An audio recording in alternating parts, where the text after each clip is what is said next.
Welcome back to the Fight Society podcast. I am Damon Martin. He is RJ Clifford, and we have a big show following UFC 211 over the weekend.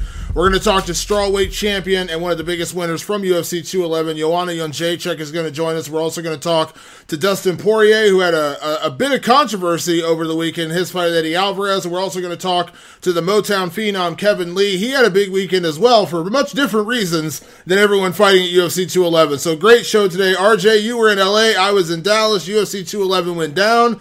What a card. What a card it was. Yeah, it's always nice when the big cards that you expect a lot from actually deliver, and this one certainly did, and in very different ways, right? I mean, we saw Joanna just display one-sided dominance. We saw Stipe with another fast knockout. We got some controversy, like you mentioned. We had some new guys return to the UFC. The American Top Team versus the World card all panned out. So, like we talked about last week, so many different storylines, so many different expectations, and most of them were met. Yeah, I would agree. Well, let's start at the top of the card where Stipe Miocic, Ohio's own, went out there and had a first-round knockout again, this time against Junior Dos Santos. When you look at the guy, 5 wins in a row, all of them by knockout, 4 of them, I believe, are in the first round, and beating legit Hall of Famers. I mean, Alistair Overeem is going to go down as one of the greatest heavyweights of all time, considering all the work he put in outside the UFC and K1 and everything else. Fabricio Verdum legitimately had that argument after he won the UFC title from Cain Velasquez. You could have put him in that same topic of conversation as Fedor, as one of the greatest heavyweights of all time, considering all the guys he's faced and beaten. And then, Junior Dos Santos, former champion, pretty much you figured Junior at the time when he became champion, if it wasn't for Cain Velasquez, Junior could have very well been, with the longest reigning champion in the heavyweight division. And now you got Stipe has knocked all 3 of them out consecutively in the first round. It's kind of crazy what this guy has done in such a short period of time. Yeah, and like you said, the big thing is who he did it against, and he seems to be just looking better each time. I mean, against Mark Hunt, he lost to Junior Dos Santos in 2014, and then since then, like you mentioned, 5 straight wins, 5 straight knockouts. It took 5 rounds to put away Mark Hunt. 54 seconds against Arlovsky. Verdum, he did quick work. Overeem, he got hurt and came back. And against JDS, I mean, aside from those leg kicks that he was eating, it was a pretty flawless performance. I was completely baffled that Junior Dos Santos wanted to, walk backwards, back against the cage, and then counter-strike. Maybe it's because they thought they'd be able to fight the takedowns better against the cage. Maybe they really wanted to counter-strike.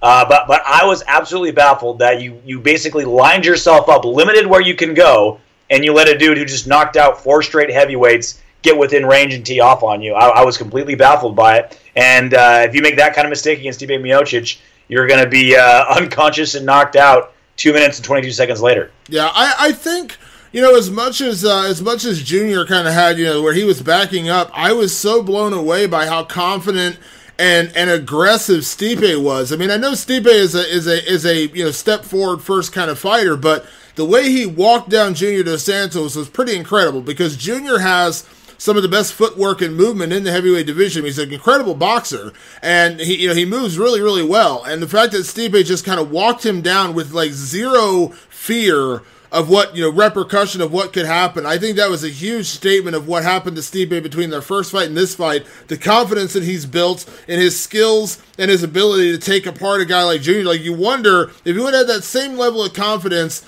would he have been able to pull the trigger the first time? Well, at the end of the day, it doesn't matter because he was able to pull the trigger this time, and it was a dominant performance, and I was very, very impressed because, when you think about Junior, we can sit here and critique his game plan, but this is the same Junior Dos Santos that went out with one arm and dismantled Ben Rothwell for 5 rounds, and that was when Ben Rothwell was on the end of a great winning streak. You know what I mean? So I don't think there was anything wrong with Junior necessarily. Maybe he had the wrong approach, but at the end of the day, Stipe's ability to just walk him down and throw those punches, and it's almost like he knew the knockout was coming. Like, he's just like, I just got to land one, and that's exactly what he did. He landed the one and put him away. I mean, it was incredible.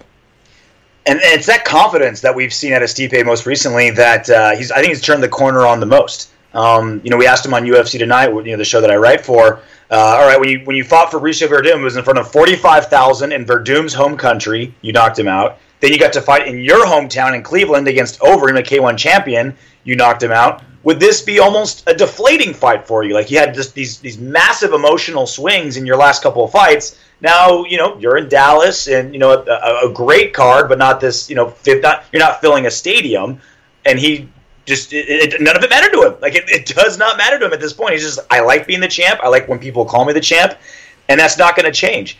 And I think one thing we do, like, we start talking about most exciting fighters in the UFC. Clearly, Stipe is the best heavyweight, but he's gotten 6 performance bonuses in his last 7 fights, and the one fight he didn't get a performance bonus is when he just bludgeoned Mark Hunt and landed a record for most strikes ever landed on Mark Hunt and just destroyed him for 4.5 rounds.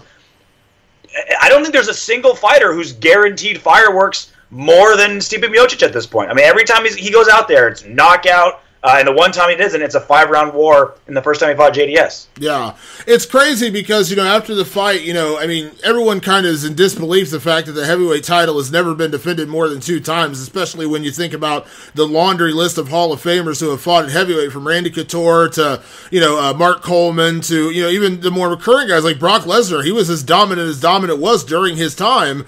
And guys like that never got past 2 title defenses, so Stipe has a chance in his next fight to break that record. But when I asked him that at the post-fight press conference, he's like, doesn't matter. I don't care. I just like winning, and I like being called champ.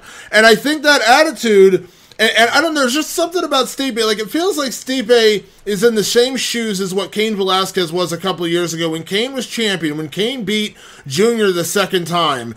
I think everybody, myself included, thought this is the guy. This could be the guy. Me too. And then injuries just tore his career apart. And I don't know that Cain will ever be the same again. I love Cain. I still think Cain will go down as a great heavyweight champion. But the guy, I don't know that he'll ever come back from the kind of injuries he's had. But assuming Stipe stays healthy and the confidence that he has is striking, and let's not forget, this is a guy who was also a Division I collegiate wrestler. Now, maybe he wasn't, Brock Lesnar in terms of Division I champion, but he does have a great wrestling background, and we've seen him pull off submissions in the past. I mean, he does seem to have kind of the complete game, and I know it's a lot to heap on his shoulders to say he has a chance to be one of the greatest of all time, but I mean, how can you ignore that when you look at Verdum, Overeem, Dos Santos, Hunt, the guy Arlovsky, the guys he's knocked out recently, the streak he's on? It's like, yeah, can you really sit here and say the guy doesn't have the chance to be the best ever considering what he's been doing?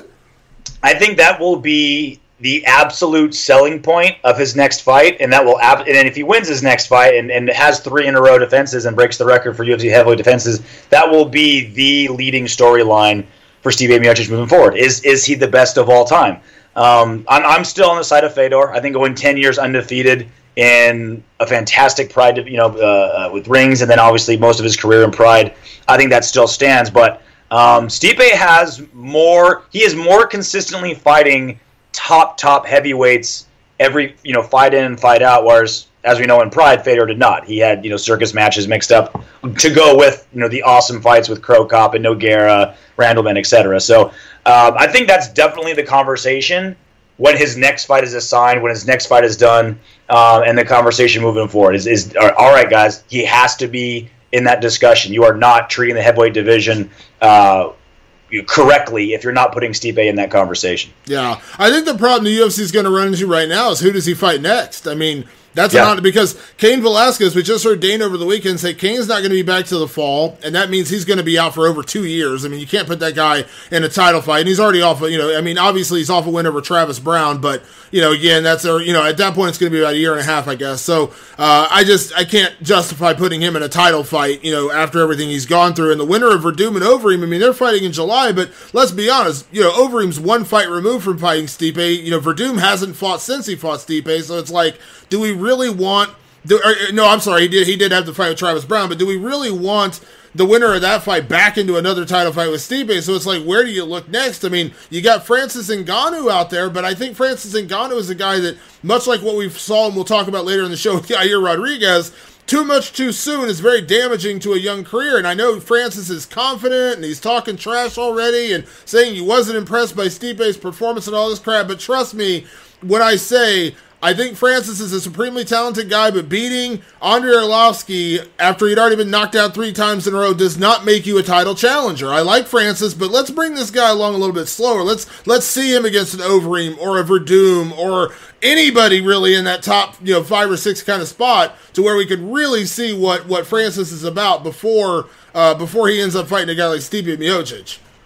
If I had to guess, and this is just a guess, I think the UFC is going to wait for the Derek Lewis-Mark Hunt fight coming up in June and see how that pans out. If Derek Lewis just completely torches Mark Hunt, I think they'll put Derek Lewis in for a title fight, which kind of blows my mind after seeing the Derek Lewis, from 2 years ago and thinking, all right, this guy's going to be like a really fun guy to have in the heavyweight division. He's got the personality and one of the best social media follows ever, but he just doesn't have the skills to challenge for a title. Stipe has just ran through everybody. Like you're out of contenders. It's like the Demetrius Johnson effect. It's way too early for some of these rematches for fights that he's had in the past, and he's just ran through all the contenders. So I think if like we mentioned, Stipe already completely bludgeoned Mark Hunt not that long ago. If Derek Lewis just destroys Mark Hunt, I think he'll get the title shot. And if not, it has to be Francis Ngannou, right? I mean, it's either that or let Stipe sit for a year and see if these contenders can rack up some wins. Yeah, I agree with the idea about Derek Lewis. I think he's got to be the guy. I mean, if he beats Mark Hunt, what is that, a 7-fight win streak in the heavyweight division? I think at that point you got to do it. I mean, you got to pull the trigger. Derek's an interesting guy. He's a fun guy to talk to. Great interview, great on social media, hilarious, and he punches like a truck. I don't know that I like his chances against Stipe Miocic, but that doesn't matter. Ultimately, it's a new fight, and it's a guy who on a win streak legitimately could get in there. Now listen, if you would have asked 100 people last year would Michael Bisping knock out Luke Rockhold, probably 99 of them would have told you you're out of your mind. But it happens. So in my head, does Derek Lewis stand a great chance against Stipe Miocic? No, I think it's probably an awful matchup for him considering Stipe's striking and his wrestling. But stranger things have happened, and that's why you have the fights. And it's a matchup we haven't seen, and it's a matchup I'd be intrigued to watch.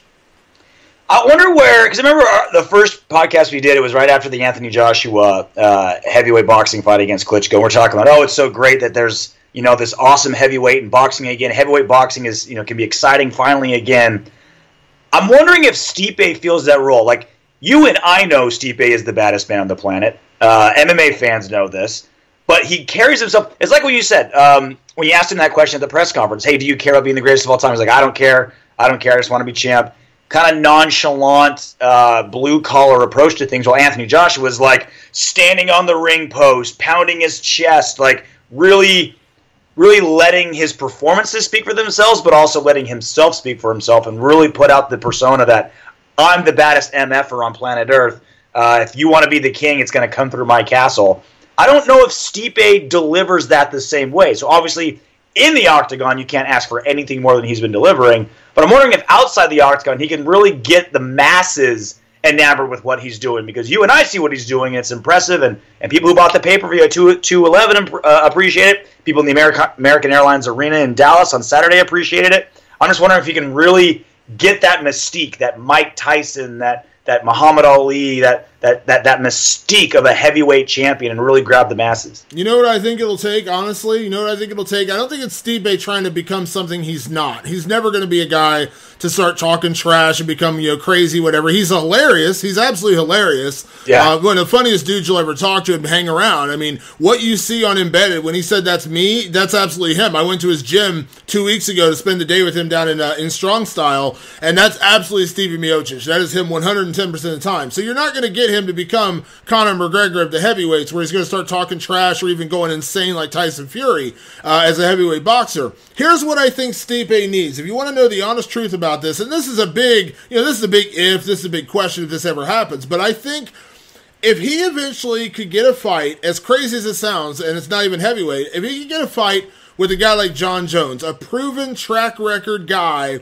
who is being considered, and I consider right now, the greatest fighter of all time. If John Jones can go out there and beat Daniel Cormier in July, and that's a big if, and we'll talk more about that fight down the road, that's a big, big if. But let's just say, hypothetically, John Jones goes out and wins that fight. Now, I'm not saying that John Jones, has at one fight in has cleared out the division, but I'd be hard-pressed unless Alexander Gustafsson goes out there and absolutely murks Glover Teixeira and maybe you do the Jones-Gustafsson 2 rematch, there's not a lot of guys at light heavyweight, and Jones has teased forever about going to heavyweight. If Stipe fought John Jones in Madison Square Garden at a heavyweight fight, the greatest fighter of all time against arguably the greatest heavyweight in UFC history, that to me would put him over the limit without ever having to change who he is, without having to become something he's not, without having to say crazy stuff on the microphone.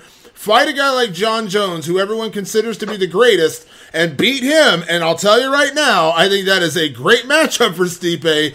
That to me would put him over the top because because unfortunately, and the only other guy he could do that against is if Cain Velasquez could come back and present himself being a healthy fighter for 2 or 3 fights in a row, which that.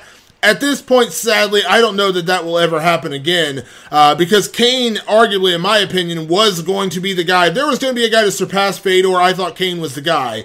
And unfortunately, his body has just not allowed him to do that. And I don't know that he'll ever come back the same way again. So if Cain's not the guy, it's John Jones. I think Jones and Stipe would be the way Stipe gets over. I said on my SiriusXM radio show the other day, I can't die until I see Stipe versus Cain. I'm going to change it. I can die without seeing that. Now I can't die until I say Stipe John Jones. I mean, like, and that's like, so many super fights have been talked about in the UFC, and less than 5% of them actually come to fruition. This one really could, for all the reasons we've been discussing. Stipe's, only defended twice, and we're already running out of contenders for him. John Jones is eviscerated the light heavyweight division, even though he's been gone for years. Essentially been gone as champion for years due to out of octagon issues because he can be a dumbass. But they've basically cleared out their divisions. We're like rushing contenders through that aren't ready. If Jones can go 2-0 against DC, I mean, is there like another, like you said, is there another light heavyweight other than maybe Gustafsson rematch that can really get people excited for a challenger for Jones? I mean. That might be it. That might be it. The baddest man of all time versus the greatest fighter of all time.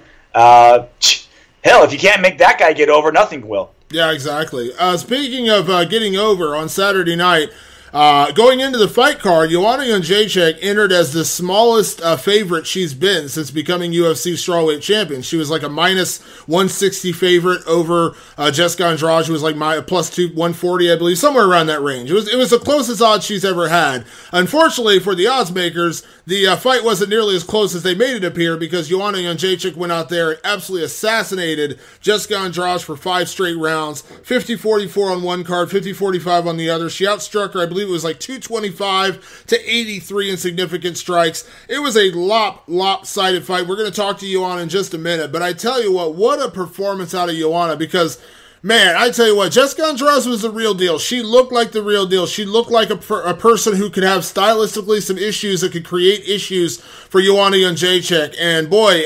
anybody that was thinking that was going to be a closer fight was absolutely wrong because Joanna went out there and absolutely dominated for 5 rounds. Yeah, I think a lot of people weren't shocked when you said, all right, Joanna is going to have the far better skill set than Jessica Andrade. I don't think that was a statement anyone would disagree with, but a lot of people, me included, thought that Andrade's physicality would be something that could throw a monkey wrench into the Joanna Jedrzejczyk machine. Like she's the type of fighter that could clip Joanna, jump on with the flurry, and then dive into a guillotine and get a finish. She had that ability.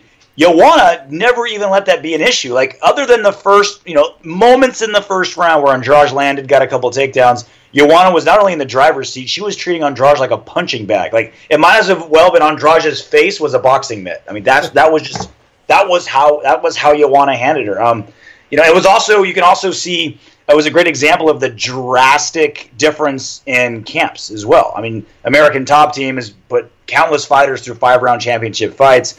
Jessica Andrade's camp was relatively new to the very, highest echelon of mixed martial arts. They weren't able to adjust. They weren't able to adapt. Andrade just kept being Andrade, and Joanna just pieced her apart. Yeah, it was an incredible performance, and Joanna, I spent a week with her down in camp, obviously, and seeing the things she was working on down in Florida, and then to see them put it into action in the fight was pretty incredible. I mean, it was literally like a video game. It was like watching her do it down there and then watching her do it again in the fight, the way she picked her apart. And listen, I give credit where credit's due for Jessica Andrade. She showed an incredible skill and toughness in sticking in there, because she took some shots in that fight that I think would have knocked out about 90% of the strawweights. I mean, she got head kicked like 3 times.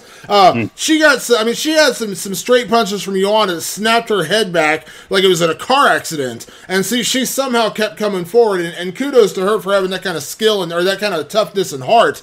But Joanna, man, that was... And in my opinion, of all the performances we've seen out of Joanna, I mean, I think that the closest we have to an equal for Joanna Jedrzejczyk is still Claudia Gadelha. And unfortunately, Claudia has already lost to her twice. And I'm not saying Claudia can't get back for a third try, because I think she can. It's just going to take a little longer than, just beating Carolina, and Courtney Casey. It's going to take a couple more wins, but I think we will eventually get back there. But I think what we've seen out of these last couple of fights is the division, in my opinion, and listen, and this is nothing against Carolina. She has a chance to prove me wrong on June 3rd, but I think right now what I've seen is it's Joanna at number 1 by a long shot. It's Claudia at number 2 with a pretty good gap, and then 3 and below, it's a pretty wide gap, in my opinion, for the strawweight division. And that's not an insult to Carolina, Rose, any of the other great strawweights out there. I'm just saying that with Claudia, it's kind of like what they've done at light heavyweight, where DC and Jones have just kind of risen above everybody else. It's not an insult to Gustafsson or anyone else in that division. It's just saying that we know without a shadow of a doubt who the 2 best fighters are in that division. And at strawweight, in my opinion, it's Joanna and it's Claudia, and then there's a pretty big gap to number 3. And now you throw in the whole 125-pound division that's going to be added this year, and you've got you're basically putting it all into the bowl, shaking it up, and seeing what falls out. I'm with you. I thought Claudia Gadelha beat Joanna in their very first fight, to be honest, and obviously the second fight, Joanna beat her cleanly 3 rounds to 2.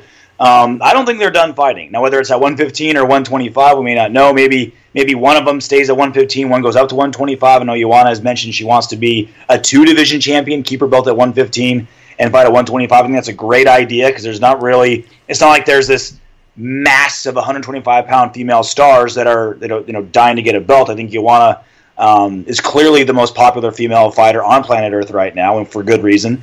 And now the future looks a little murky in what weight class it could be at. So I really wonder what the UFC has plans for Joanna. Is it going to be, please stay at 115 and keep that division, want to give these other girls a chance, or are they going to let her just basically run roughshod and rule over wherever she wants to go? Yeah, and it looks like we're going to get Rose Namajunas next. We're gonna talk to Joanna about that in a second. But does Rose offer a challenge? I mean, Rose has been one of those kind of fighters who always looks like she's right on the cusp of becoming the next star. She did it on The Ultimate Fighter, but then she came up short against Carla Esparza. She had a couple of big wins. It looked like she was going to get her chance as long as she could get past Carolina. She couldn't get past Carolina. Now she's come out, and she went out there and worked over Michelle Watterson. Great performance. Now it looks like she's going to get a title shot off one win. And I think she deserves it, considering there's really no one else in the division who really deserves it. But does Rose offer that much of a challenge to Joanna? You mentioned last time how Andrade was the smallest underdog against Joanna during her title reign. I think Rose is going to be the biggest underdog during Joanna's reign. You just don't know what. I mean, Rose does offer a submission threat that Joanna has been able to handle pretty well. She is one of the most well-rounded fighters and one of the most tactical fighters Joanna's ever faced. But she's essentially the reason I liked Andrade's chances more is because she was very good at one element that may be able to overwhelm another element of Joanna. Rose Namajunas, very well-rounded, very tactical, very technical. She's essentially a 7 to every one of Joanna's 9.5s. Like, there's no part of the game where I feel like, all right, Rose has this advantage over Joanna. Not experience, not length, not technique, not striking, not cardio. Maybe submission, if you can get her down and keep her down, which no one's been able to do with Joanna Jedrzejczyk. I think she's going to be a massive, massive underdog if and when they book that fight. Yeah, the one thing that Rose brings to the table that I do enjoy as far as building up the fight is she's a good talker. She doesn't mind hyping up the fights. You know, she's well liked, she's well respected, and I think you're going to get a little bit more of that. You know, we definitely saw with this last week with Jessica is they were very respectful. I mean, they hugged. Who hugs Joanna Jedrzejczyk before a fight? That never happens. You know what I mean? So you're going to get a little bit more rivalry. You're going to get more build up. You know what I mean? And obviously because Rose, you know, she has English as her first language, you know, unlike some of the past opponents, you know, you're not going to have that kind of gap a little bit with some of the talk or some of the chatter. You know, she's going to hype up the fight, and it's going to be fun. And like I said, there's a lot of history there for Rose. So, you know, I'm for it. I mean, there's just not, to me, there's no other option. I mean, you got Claudia fighting Carolina. Well, you know, Claudia's already lost to her twice. Carolina just lost to her in November. This is her first fight back since then, so you can't really do the winner of that. And really, there's just no one else in the division right now who has separated themselves. I mean, you would think if Michelle Waterson would have beaten Rose Namajunas, then that was a no-brainer. After beating Paige and beating Rose, Michelle would have been a no-brainer to put in the title shot. Although, and I absolutely have nothing but the utmost respect for Michelle, I think she would have been an even bigger underdog going against Joanna Jedrzejczyk. So, yeah, it's gonna be interesting to see how this whole thing plays out. So, with that said, let's talk to the champion, Joanna Jedrzejczyk, celebrating her victory over Jessica Andrade as we talk to her about everything that happened over the weekend as well as what comes next for her, including the matchup possibilities with Rose Namajunas. You saw her victorious on Saturday night with a huge win over Jessica Andrade. I spent a week with her in Florida. It was an amazing experience, and we welcome her to the show today, UFC Women's Strawweight Champion, Joanna Jedrzejczyk. Joanna, welcome to the show, and thank you so much for taking the time today. Oh, thank you so much. Thank you so much. It's good to talk to you again, and happy for the time in Florida. You know, it was really nice to talk to you. Oh, I appreciate that. Congratulations on an amazing victory on Saturday night. Every win has to feel good, but when you are so dominant like that, I mean, does it mean even more when you go out there and have such an incredible performance? Yes, it means a lot, you know, that you can go there and shine, you know. They let me shine, and I do that, and I'm trying to get as much from every second of the camp and preparations and the fight even more. And the thing is, like, I want to go and show to people that they are not right. That, of course, I fight for myself. I fight for my dreams, my goals, to make them like come alive, come true. But the thing is, I fight for my family. That's the most important thing. But of course, I wanna show to people that I'm simply the best, and I wanna show to my opponents, to the people who don't believe in me, that I'm simply the best, and I'm going to prove to all of you guys, you know, like Jessica's supposed to be my biggest challenge. She's supposed to take my belt away from me, but she couldn't, and that's the thing. I'm the champion, you know. I'm not just a fighter. I'm the champion, and this is a big difference, you know. Yeah. I know, you know, you said on Saturday night, you know, you are your own worst critic. You're very critical of your performances, but what I loved after spending some time with you in Florida was seeing all the things you've been working on with American Top Team come together in that fight. Because the first one with Carolina, you only had 5 or 6 weeks to get ready. This yes. one, you know, it felt like we saw the real, like, American Top Team version of Joanna. Yes. You know what I mean? And even like my American dream, you know, you could see that, and you can see that. But the thing is, like, after the fight at the UFC 205, people were like, "Oh, you did a bad move, your coaches are not good, there is no connection between you guys." But we didn't have time, you know. But I think we put on such a great work before 205, but this time definitely we had enough time to learn about each other, you know, about our emotions, our work, what we like, what we don't like, what's good, what's not good. And that's the thing. I feel like I have the best team in the world, you know, like, and this is what I said, it's all about the right relationship with people. And I love my coaches, I love my team, I love people who I work with, I love single person who support me, you know, that's the thing. Yeah, absolutely. Well, it's also, you know, when you make these kind of choices, I mean, ultimately it's personal choices, but when you see the results of what you're putting in and the work that you're putting in with your coaches, it's got to feel good to know that you made the right choice, right? Yeah, that's the thing. Like you said, you saw that we were working on this stuff which I showed in the fight with Jessica, and that's the thing. It's amazing. This is what Denise from Perfect United said. Like, it was like a game because she was helping me. And thank you, Jessica. Thank you, Denise, Jessica, Denise. By the way, thank you so much for the support, for the energy, single every day. But the thing is, like, she was like, it was like a game. I saw you training, doing this stuff, and you put everything on paper. It was like black black and white. You know, you did everything in the fight. What you wanted to do, what your coaches asked you to do. What was the best idea to win this fight? And that's amazing. And it's like, it makes me even more happy, you know, and excited that we put on such a great work, and I did my homework. Yeah, you know, Jessica was a very tough opponent. We knew what she was going to bring into the fight. Yes. You know, she's a power puncher. Yes. She's a great submission artist. But one thing I was curious about, Joanna, after it was all over, were you impressed by her toughness? I mean, she did take a lot of shots in that fight, and she kept coming. I mean, I thought that her heart really showed in that fight. There is no easy opponents in the UFC and no easy fights. And the thing is, like, you know, when you get tough shots, very strong shots to the head or kicks to the body, okay, you can give up and lose and you're gonna be a loser, you know.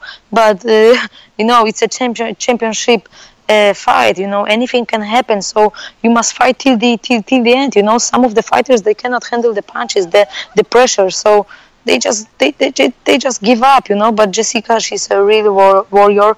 And you know, when you're becoming a challenger, you can change your life, and anything can happen till the end of the fight. So that's the thing. I'm very impressed of her, but I knew that she's one of the toughest fighters in the UFC, and that she's physically very strong, and she can handle a lot, you know. That's the thing. Yeah. In the lead up to the fight, I know that, you know, you didn't have any kind of personal issue with Jessica. You guys were friendly. Obviously, you know, you shared the same manager for a little while before you moved to your new management team. But, you know, you've gone through rivalries in the past, probably most notably with Claudia. You know, you had 2 fights with her and a whole season of The Ultimate Fighter. But do you feel like your performances are always going to be the same, whether you like your opponent, whether you don't like your opponent? Yes, because you see that. You see that with some fighters, you know. You see some fighters, they need that anger to make them better. You know what I mean? I don't, because this is what I said. I'm getting more and more calm with every camp, with every fight, and I'm such calm because I know how to work hard. I know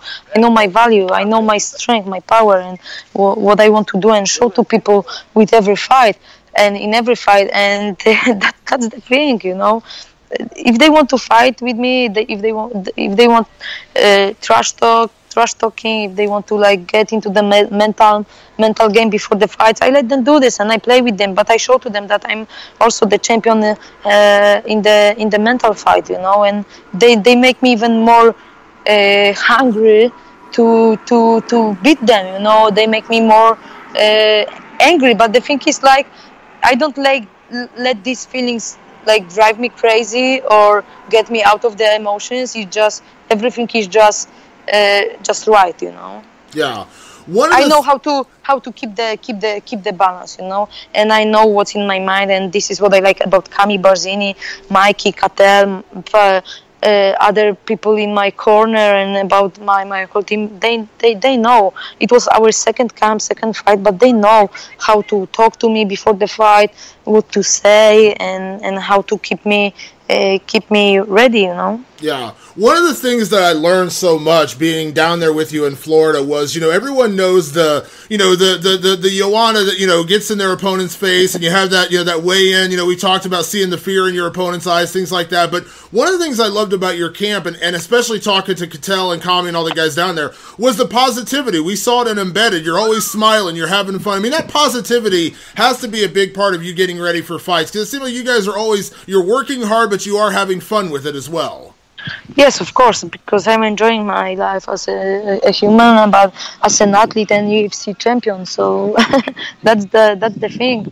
You know, it's very difficult sometimes. I don't like to be in a bad mood or sad, but every day is a fight. You know, in the camp you must deal with everything. You know, I'm not taking steroids. You know, so I don't feel good every day. You know, because we must deal with it. You know, with the up and downs in the camp. So sometimes you wake up and you don't want to get out of your bed, you know, because you feel like a crap, you know, and you don't want to move. You don't have this energy, this power. And the thing is,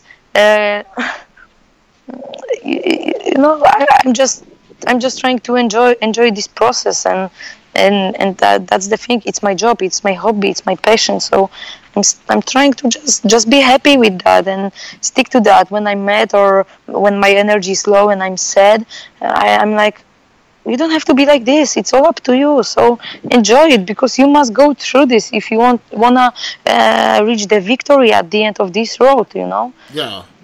One of the things you told me before the fight was that if you decided to retire tomorrow, you would be happy with your legacy. You would be happy with what you put together in your career, and I couldn't agree with you more. But with that being said, the victory over Jessica puts you one fight away from tying Ronda Rousey's record.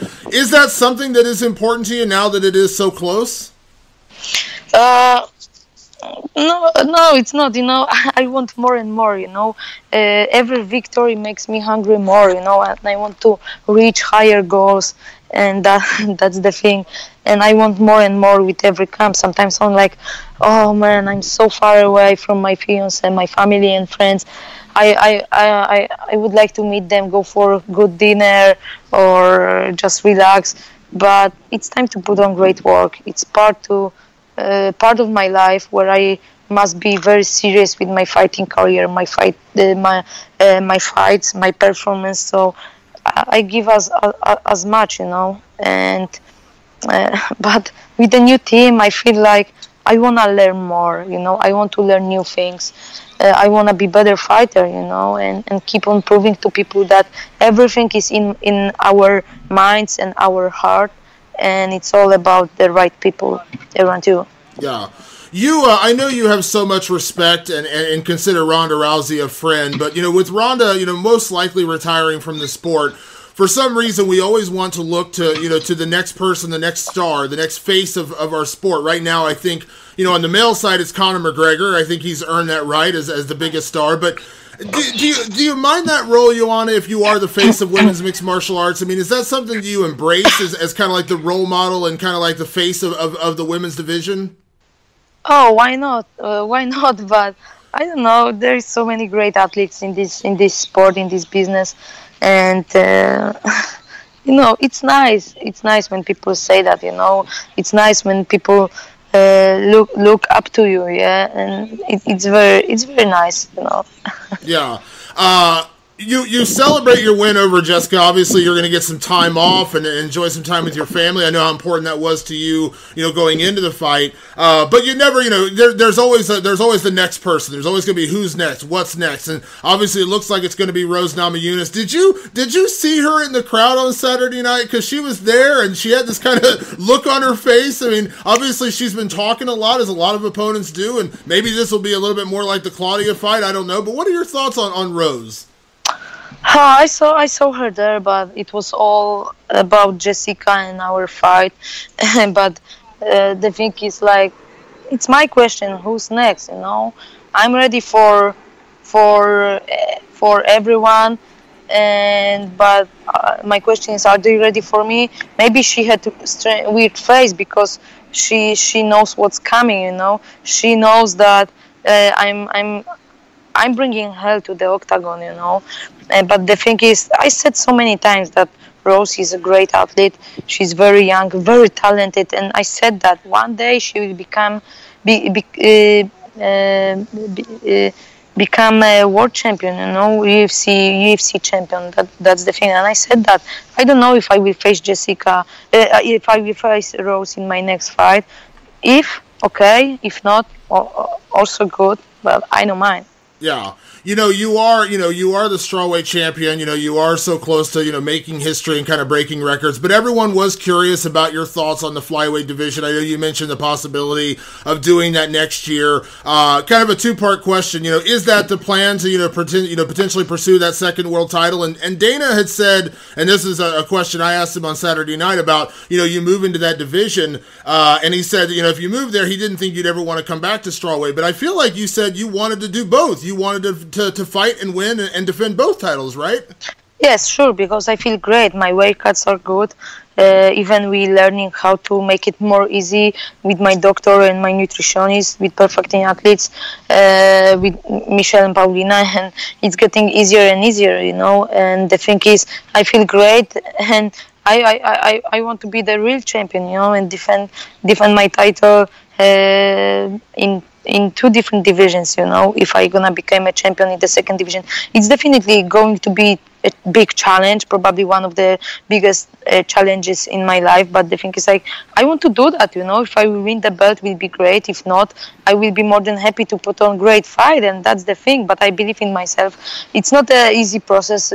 People think that okay, you it's easier because you don't have to cut so much weight. But no, that the girls are going to be more strong, more powerful, bigger, and that's the thing. The process of getting ready for the new division must be very, very smart, Yeah, absolutely. Now, you're still celebrating your victory, and rightfully so. But one of the things that you had mentioned over the week that you were there was, you got the new management team. You're working with agents now. I'm curious, Joanna. You're a fighter at heart, but I know you talked to me about starting your foundation, some different things you're talking about doing. Yes. But now that you are working with some different people, do you have ideas about doing some other things, whether it's acting, writing books? I mean, are there things you are exploring right now? We released my book, my biography in Poland. March 1st was the premiere day, and this book is sell well in Poland. Actually, we sold so many books, and we already translated the book in English, and we need few more months, maybe 2, 3, 6 months to release this book in English, And I'm very happy to share my story with the American fans and all of the fans from all of the world, because English language is the most popular language in the world. So that's the thing. Yeah, I'm ready. I like to do so many different things outside the gym and octagon. I call myself Miss Sport. In the future, I would like to move people and help people. That's why I'm about to open my foundation and help young, talented kids or teenagers who don't have money, and I want to just help them and give them opportunity to become someone, from their dreams, who they want to be, and in the future. That's the thing. I look up to Marcin Gortat, NBA player. He's representing Washington Wizards, and his foundation people. They are doing an amazing job. They are helping so many kids in Poland, and I want to do the same. I really like it. I know how difficult it was to become a fighter and the champion, but I'm happy to share my money, my contacts, my sponsorship deals, and put the money through the foundation and share it with people. Yeah, absolutely. Now, one of the things you mentioned on Saturday, and I know it's so tough to ask this question when you're literally 2 days removed from your victory, but you just kind of mentioned off the cusp that for your next fight, maybe Madison Square Garden in November. You had such a great time there before. Is that something you'd like to do again in Madison Square Garden? Yes, definitely. It was amazing. We made history in November 12th in New York last year. So I would like to do this one more time. The crowd, the atmosphere was just amazing, and I will be more than happy to fight there one more time. At the beginning of the year, I said that I would like to fight 3 times this year, but I feel like I need some time off now to spend some time with my family. Like you said, I want to meet a few agents. I want to talk to a few people in LA and see what I can do outside the octagon. But of course, I want to be focused on training. I want to be back to ATT and put on such a great work with them, learn new things and get better. I work with new management, with Paradigm. I work with Brad Slater from WME. He's an amazing person, and I had appointment. I had the meeting with him 2 weeks ago in LA, and we have some idea to meet some people in LA. This is what I said before, but I'm very happy that he wants to help me to become someone else outside the octagon, and share it with more people. Yeah, Joanna the champion, the movie star, maybe the TV star, maybe. Yeah, maybe. Why not? Why not? It's going to be very interesting. I want to work on my English, on my accent, because I know it's very important. But why not? I can play some bad chick with Eastern European accent. I love Could be it. great. I love it. Could be great. Well, Joanna, I want to say thank you again. You allowed me to spend a week with you in camp. It was a true honor for me to do that. And I know, obviously your training is so private. You want to get ready for the fight, but to allow me to come in, I want to say thank you for that again. It was an honor and a privilege. And congratulations again on a victory. Enjoy some downtime. I know you talked to me a lot about your family, so I'm sure you're excited to see your fiance and your sister and everybody. So enjoy the victory, and thank you so much for the time. I really do appreciate it. Thank you. It was very nice to talk to you, and big thanks to all of my fans from all over the world. Thank you guys for the support, and thank you so much. Thank you. We'll talk to you soon. Thank you, Damon. Thank you so much. Bye. Bye-bye. Rocket Mortgage by Quicken Loans proudly supports the Fight Society podcast. When it comes to the big decision of choosing a mortgage lender, it's important to work with someone you can trust who has your best interests in mind. And with Rocket Mortgage, you'll get a transparent online process that gives you the confidence to make an informed decision. Don't waste time searching through stacks of paperwork. With Rocket Mortgage, you can securely share your financial info to get a mortgage approval in minutes. You can even adjust the rate and length of your loan in real time to make sure you get the mortgage solution that's right for you. Whether you're looking to buy a home or refinance your existing mortgage, you can lift the burden of getting a home loan with Rocket Mortgage. So skip the bank, skip the waiting, and go completely online at quickenloans.com/MMA. Equal housing lender, licensed in all 50 states, NMLS, consumeraccess.org number 3030. It's always great to catch up with the champ, Joanna Jedrzejczyk. She's a great interview, great person. Obviously, lots of big things in the future for her. She's talking about maybe getting into movies and television, doing some different things, branching out. She's got new agents at Paradigm Sports Management. Those are the same folks, of course, who manage Conor and Michael Bisping and Tony Ferguson. The list goes on and on of the great fighters they manage. And she's working with WME now with Brad Slater, who a lot of people know is the agent for The Rock, also the agent for Ronda Rousey. So it looks like the future is very bright for Joanna Jedrzejczyk. Yeah, absolutely, as it should be. I talked to her on my SiriusXM show weeks ago, and I'm saying, look, the UFC, what they're doing with your division is the pretty girl, put her on Fox, put her on a reality TV show. You have just murked everybody. You just got it all done inside the octagon, and you made people absolutely fall in love with you outside of the octagon, which is how vicious and just your personality and just how engaging you are as an athlete and as a star.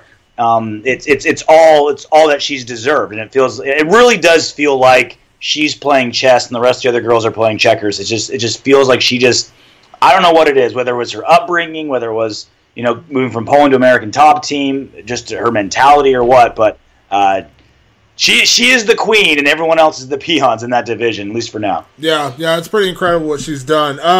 Elsewhere at UFC 211, we got a couple of big topics. We got Dustin Poirier coming up in a few minutes, so I want to talk about that in a minute. But obviously the welterweight division took center stage in a lot of ways in the featured bout between Damian Maia and Jorge Masvidal. Damian Maia got the win. It was a hard-fought contest. Jorge Masvidal put up a better fight than pretty much anyone Maia's fought in recent, in his last 6 fights pretty much. You could argue Jorge Masvidal put up a better grappling exchange than even Gunnar Nelson could manage against Damian Maia. But ultimately Damian Maia got the win, and he deserved the win.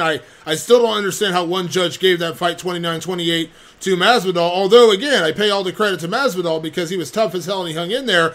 You were in L.A. and you were actually sitting next to the welterweight champ of the world, Tyron Woodley, who was calling the fights on Saturday night from L.A., doing the analyst work on the desk. That had to be pretty cool to see him kind of watch and understand what was going on with the guy who was most likely to fight him next. Yeah, and I think part of him wanted Jorge to win because they are training partners at American Top Team, and I think that's a bigger fight for him monetarily, because Jorge can talk, and I think he's really captured the imagination of fight fans in the last year to 18 months with his performances in the cage and what he's been saying outside the cage, and his history as, the fighting in the same Kimbo Slice boat yards and what have you. And so I think part of him was really pulling for Jorge Masvidal, as Damian Maia was just making it a Damian Maia Abu Dhabi fight.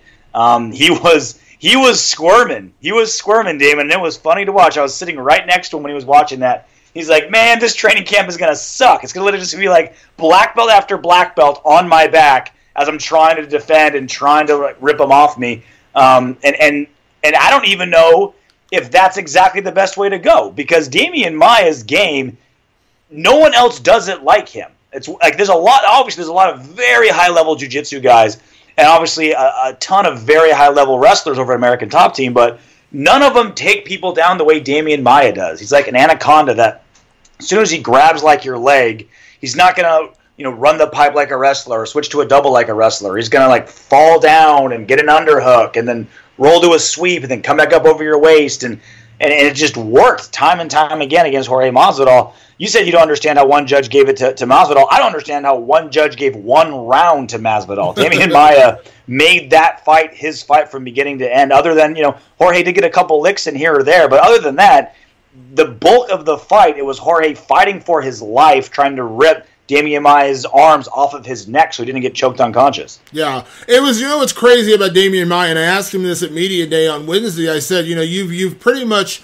gone strictly back to your jiu-jitsu. And he told me, he's like, I started practicing boxing too much, and that's why you saw me boxing more in fights. You do in your fights what you practice. And he said, I've kind of gone away from that. I've gone back to my jiu-jitsu. And what Damian Maia is right now is pretty insane if you think about it. He is a throwback to Royce Gracie in the early UFC events. I mean, he's literally just going out there, diving for a leg, and getting a guy to a ground and submitting them. It's insane, because in today's mixed martial arts game, you should not be able to do that. I mean, you shouldn't. You know what I mean? Like, guys should be able to find a way out of that. That's why you don't see as many submissions in high level. That's why, you don't see that many, not saying submissions don't happen. I'm just saying you don't see that kind of dominance when you know what a guy's going for. And Jacare Souza, who is arguably one of the other greatest grapplers in the sport, he can't even freaking do that. Damian Maia is just doing it at will, and it's insane to me. But that being said, Tyron Woodley has raised some issues about the viability of this fight. He kind of complained the same thing with like the Wonder Boy fight, how it's not really going to sell much. And obviously, much like the Wonder Boy fight, he's going to have to bring in, nothing but jiu-jitsu black belts, because at this point, we can pretty much assume Damian Maia is not going to go out there and throw a flying head kick. When Tyron Woodley complained after beating Robbie Lawler and he told Wonder Boy, get in line, I'm going after GSP and Diaz, I had a real problem with that. I raised a big issue with that, because I said, man, you just won the title. But now he's defended it twice. I know one time was a draw, but, he did more damage to Wonder Boy in that fight than Wonder Boy did to him, but it was a draw. He went out there, beat him in the second fight. It wasn't a great fight. I put as much on that on Wonder Boy as I would ever put on Tyron Woodley. Once again, Tyron did the most damage, and he definitely deserved the win. But at this point, I can't fault Woodley for raising an issue about the viability of this, or should I say the sellability, so to speak, of this fight. Damian Maia, he deserves it, and I hope he gets it. I really do hope he gets the title shot, but I also understand Tyron Woodley's side, where he says that, this is just going to be not a fight that people are that into, because Damian Maia doesn't really sell, he doesn't really talk, there's not going to be any build-up. What are you going to build upon besides saying, I'm going to try to keep this guy from being a JanSport backpack on my back for 5 rounds? I get it. I understand where Woodley's coming from. I really do, because he went out there and did. He as much as he complained after the Lawler fight, he ended up fighting Wonder Boy. Then he fought him a second time, and now I can't fault Woodley for saying, give me it's not even a more favorable matchup, because I said this on Saturday night and I stand by it. Damian Maia is a tremendous jiu-jitsu practitioner, but I still think Tyron Woodley stylistically is the worst possible matchup for him in this division. He's a tremendous wrestler with huge knockout power, and we saw him fight a really high-level jiu-jitsu guy in his strike force days against Andre Galvao, and Galvao couldn't do anything to Woodley. Woodley defensively was just too much for him, and I know Damian Maia is a different animal, so I'm not discounting what Damian Maia could pull off, but I think stylistically, Woodley is probably the worst possible matchup for Maia out of all the guys he's faced recently. So I understand where Tyron's coming from. Now I think ultimately he's going to end up fighting Damian Maia unless George St. Pierre enters this equation, which is a possibility now. But I get what Woodley's saying. I understand where he's coming from. That's why you said you kind of feel like he was maybe rooting for Jorge because there's that teammate aspect. They are friends, but Jorge has been, he's become one of the greatest interviews in the sport recently, speaking his mind and saying whatever the hell he wants, and it's so much fun.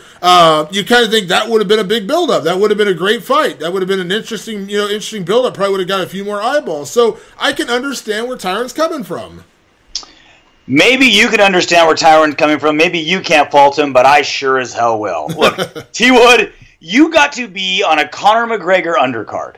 That is as close to winning a lottery ticket as there comes in this sport, because you get the pay-per-view points of that pay-per-view. Obviously, Conor is the biggest pay-per-view draw in the history of mixed martial arts. You got your free ticket. You got your free lunch, right? You got that giant fight that's going to make you a very, very wealthy man.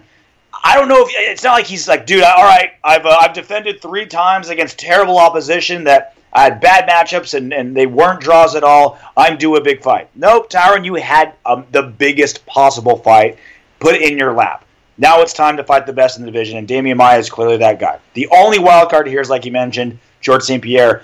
Other than that, no one's even close. Robbie Lawler, he's got Cowboy coming up. Wonder Boy you've already beat 1.5 times. Condit you've already beat. Masvidal just lost.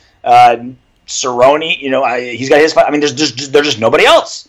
There's just nobody else unless you really rush ahead someone like Kamaru Usman or somebody, which would be ridiculous considering what Damian Maia has accomplished. It's Damian Maia or nothing. Unless, again, the GSP wild card's always there, but it is Damian Maia, no question, as far as the division goes. So this is as easy as a championship matchup you can put together in the UFC right now. It is, but I'm telling you right now that GSP factor is going to play a part. I'm telling you right now, GSP's not getting Michael Bisping, and we know GSP ain't getting Conor McGregor. Woodley might be the guy, and that's probably going to break Damian Maia's heart to hear that, but it is true. If George St. Pierre wants Tyron Woodley, he ends up wanting that title fight, he will get it. Now, I'm not saying he will, because I think part of the reason he wanted to fight Bisping is because I think he thought Bisping was a more favorable matchup and a fight he could win. I don't know that Tyron Woodley is that same kind of matchup for George St. Pierre, but that is the X factor, because imagine George St. Pierre and Tyron Woodley fighting at Madison Square Garden in November. That's a pretty big fight, right?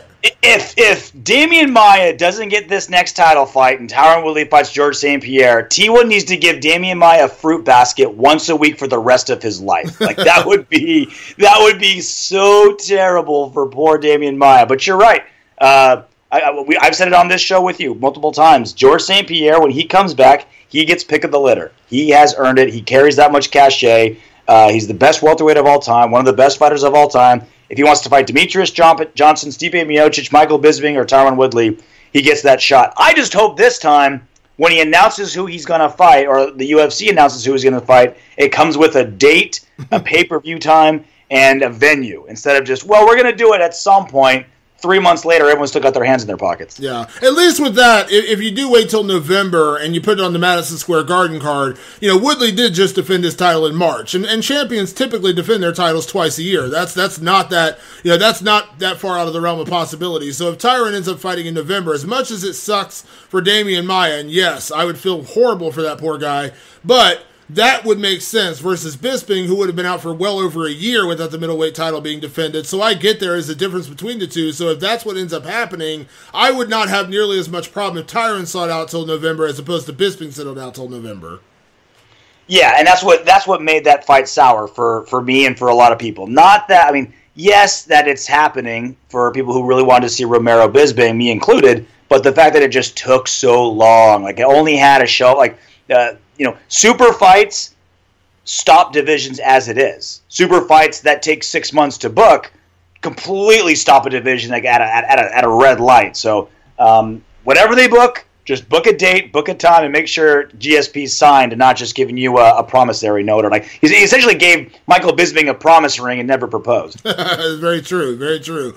Elsewhere on the card on Saturday night, we're going to talk to Dustin Poirier in just a minute about his incident, so we'll talk about that in a second. Real quick, and I didn't even mention this to you when we were talking about the show today, RJ, but I can't not mention Frankie Edgar going out there and just putting a beat down on Yair Rodriguez. Listen, I like Yair Rodriguez very much. I think he's a supremely talented kid and still has a lot of future potential. But I said this all week, and I'm pretty sure I said it to you, that I always thought this was too much too soon for him. It was amazing to me how many people were doubting Frankie Edgar, and not even so much doubting Frankie Edgar, that just believed that Yair was that good at that point. And I said, listen, Yair's talented, but we're judging his talent on beating Alex Caceres, Andre Fili, and BJ Penn, a much older, not quite as good BJ Penn. And Frankie Edgar has only fallen to Jose Aldo at featherweight on 2 occasions, and Jose Aldo, at this point is the greatest featherweight of all time.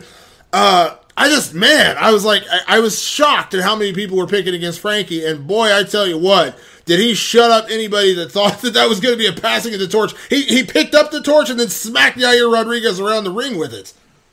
As soon as I saw Frankie Edgar was only a minus 120, I could not get my wallet out fast enough to put money on that guy. I mean, look, Yair Rodriguez is the future, but Frankie Edgar is still the present, and I think the UFC rolled the dice a little too high. They doubled down on their bet. Like, all right, because if Yair Rodriguez could beat Frankie Edgar, he's a title contender. Like, put him in a title fight right away. If you beat Frankie Edgar, you are championship caliber that day.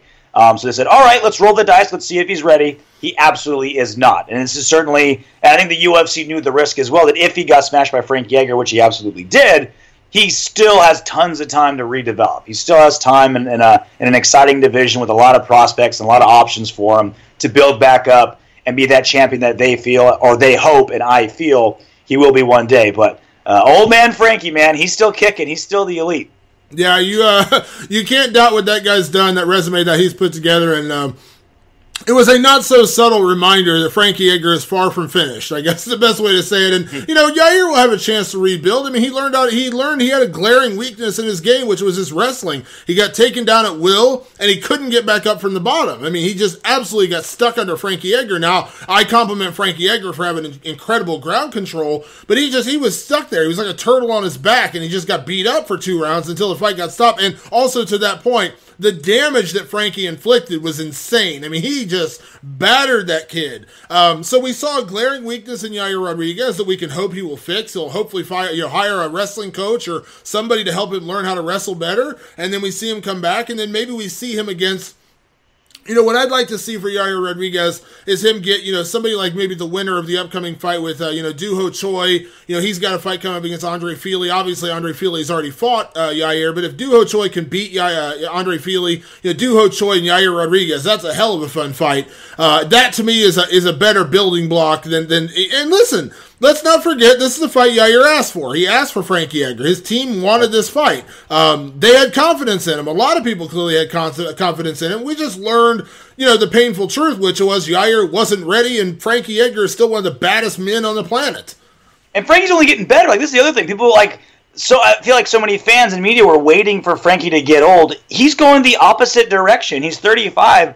But, his ground and pound is better. His control is better. I mean, his one-punch knockout of Chad Mendes, he'd never done that before. He'd never just one-punch cold-cock knocked out anybody. And he was able to do it against Chad Mendes, who took Jose Aldo's best shots not that long before that and never went and, never got finished. So he's only getting better. I want to see Frankie drop to 135. I mean, that's the weight class his coach has said he's wanted him to be at for a long time. You throw him in the mix with TJ Dillashaw, Cody Garbrandt, and Dominic Cruz, and we have ourselves one of the best top fives of any division out there. See, I think I like that idea, but I think there's still got to be some stuff to play out because I don't think Frankie wants to get in a position where he's going to stop his teammate Marlon Moraes for fighting for a title because obviously they're very close. And I think Frankie is still holding out hope. June 3rd, Max Holloway fights Jose Aldo. If Max Holloway wins that fight, and I'm putting it down on paper right now, Max Holloway will defeat Jose Aldo, by the way. I'm putting that on paper right now. Max Holloway will beat Jose Aldo on June 3rd at UFC 212. Max Holloway, Frankie Edgar is something new and something different, and it's a fun fight. So that's the way I kind of see this playing out because I don't think he wants to get in Marlon's way. Now, if Marlon can't get past Rafael Assunção or he loses somewhere in there and the opening is there for him to get in there, I think Frankie would do it. But I think for now, I feel like Frankie wants to allow Marlon to do his thing until he either fights for the title or it's proven that he can't fight for the title. And then at that point, maybe Frankie drops to 135. But as long as Frankie Edgar still has that glimmer of hope of becoming featherweight champion, I think he's going to take it. And I think that's the big thing that's held him back so long, right? He had like the thing that's made him so great is also the thing that's hurt him the most. And that's kind of how, I feel like that's what happens a lot in mixed martial arts and with fighters is he's got this like, he feels like if he like, this is the same thing at lightweight. He said he felt if he went down to 145, it felt like he was copping out and that he wasn't good enough to be at 155, which just isn't the case. You fight where your body is supposed to go. You fight where the fights that fans want to see are fights that you want are.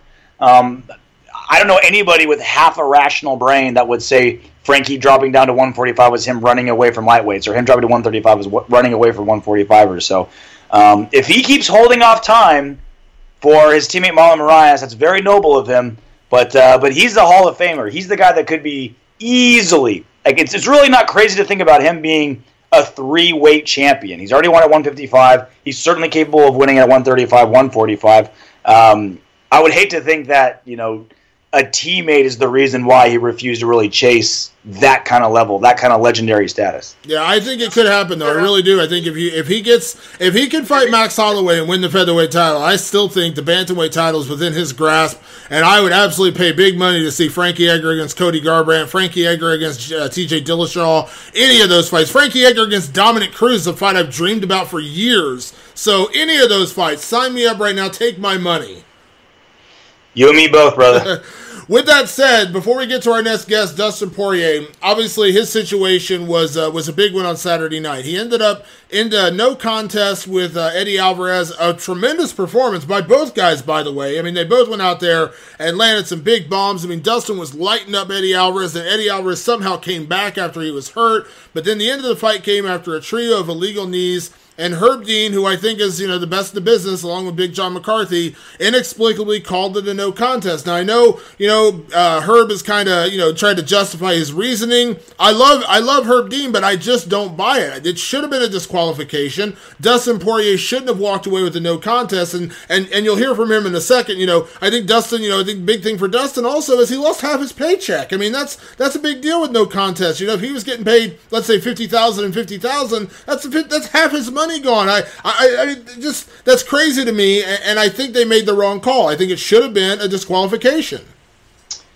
If holding a guy down who's clearly down, kneeing him in the head to a point where he can't continue, and if that doesn't get you disqualified, then what could get you disqualified? Why do we even have disqualification rules when something that was that blatantly illegal, at least 2 knees that were illegal, that won't get you disqualified? I mean, does he literally have to bring in a gun and shoot somebody to get disqualified in MMA? It makes no sense. And Herb Dean saying, well, it wasn't intentional. What wasn't intentional? He saw his head, saw his knee, and put the two together. I mean, if I just never ever look at where my opponent's knees are, and I can always say I didn't know he was down, is that how we want the sport to be? Look, I totally understand, and this is more has to do with eye pokes and groin shots where there's so much chaos. Look, I have 7 pro fights. I know it's chaos in there. I know it's not a perfect chess match where there's no gray area. I know that it's almost all gray area. I get it. But Dustin Poirier got shafted out of half his money and got shafted out of the biggest win of his career. He was on his way to the biggest win of his career. And he lost it not because of skill, not because of toughness, not because of endurance, not because of technique, not because of tactical moves. He lost because his opponent hit him with an illegal move and the referee wanted to play nice.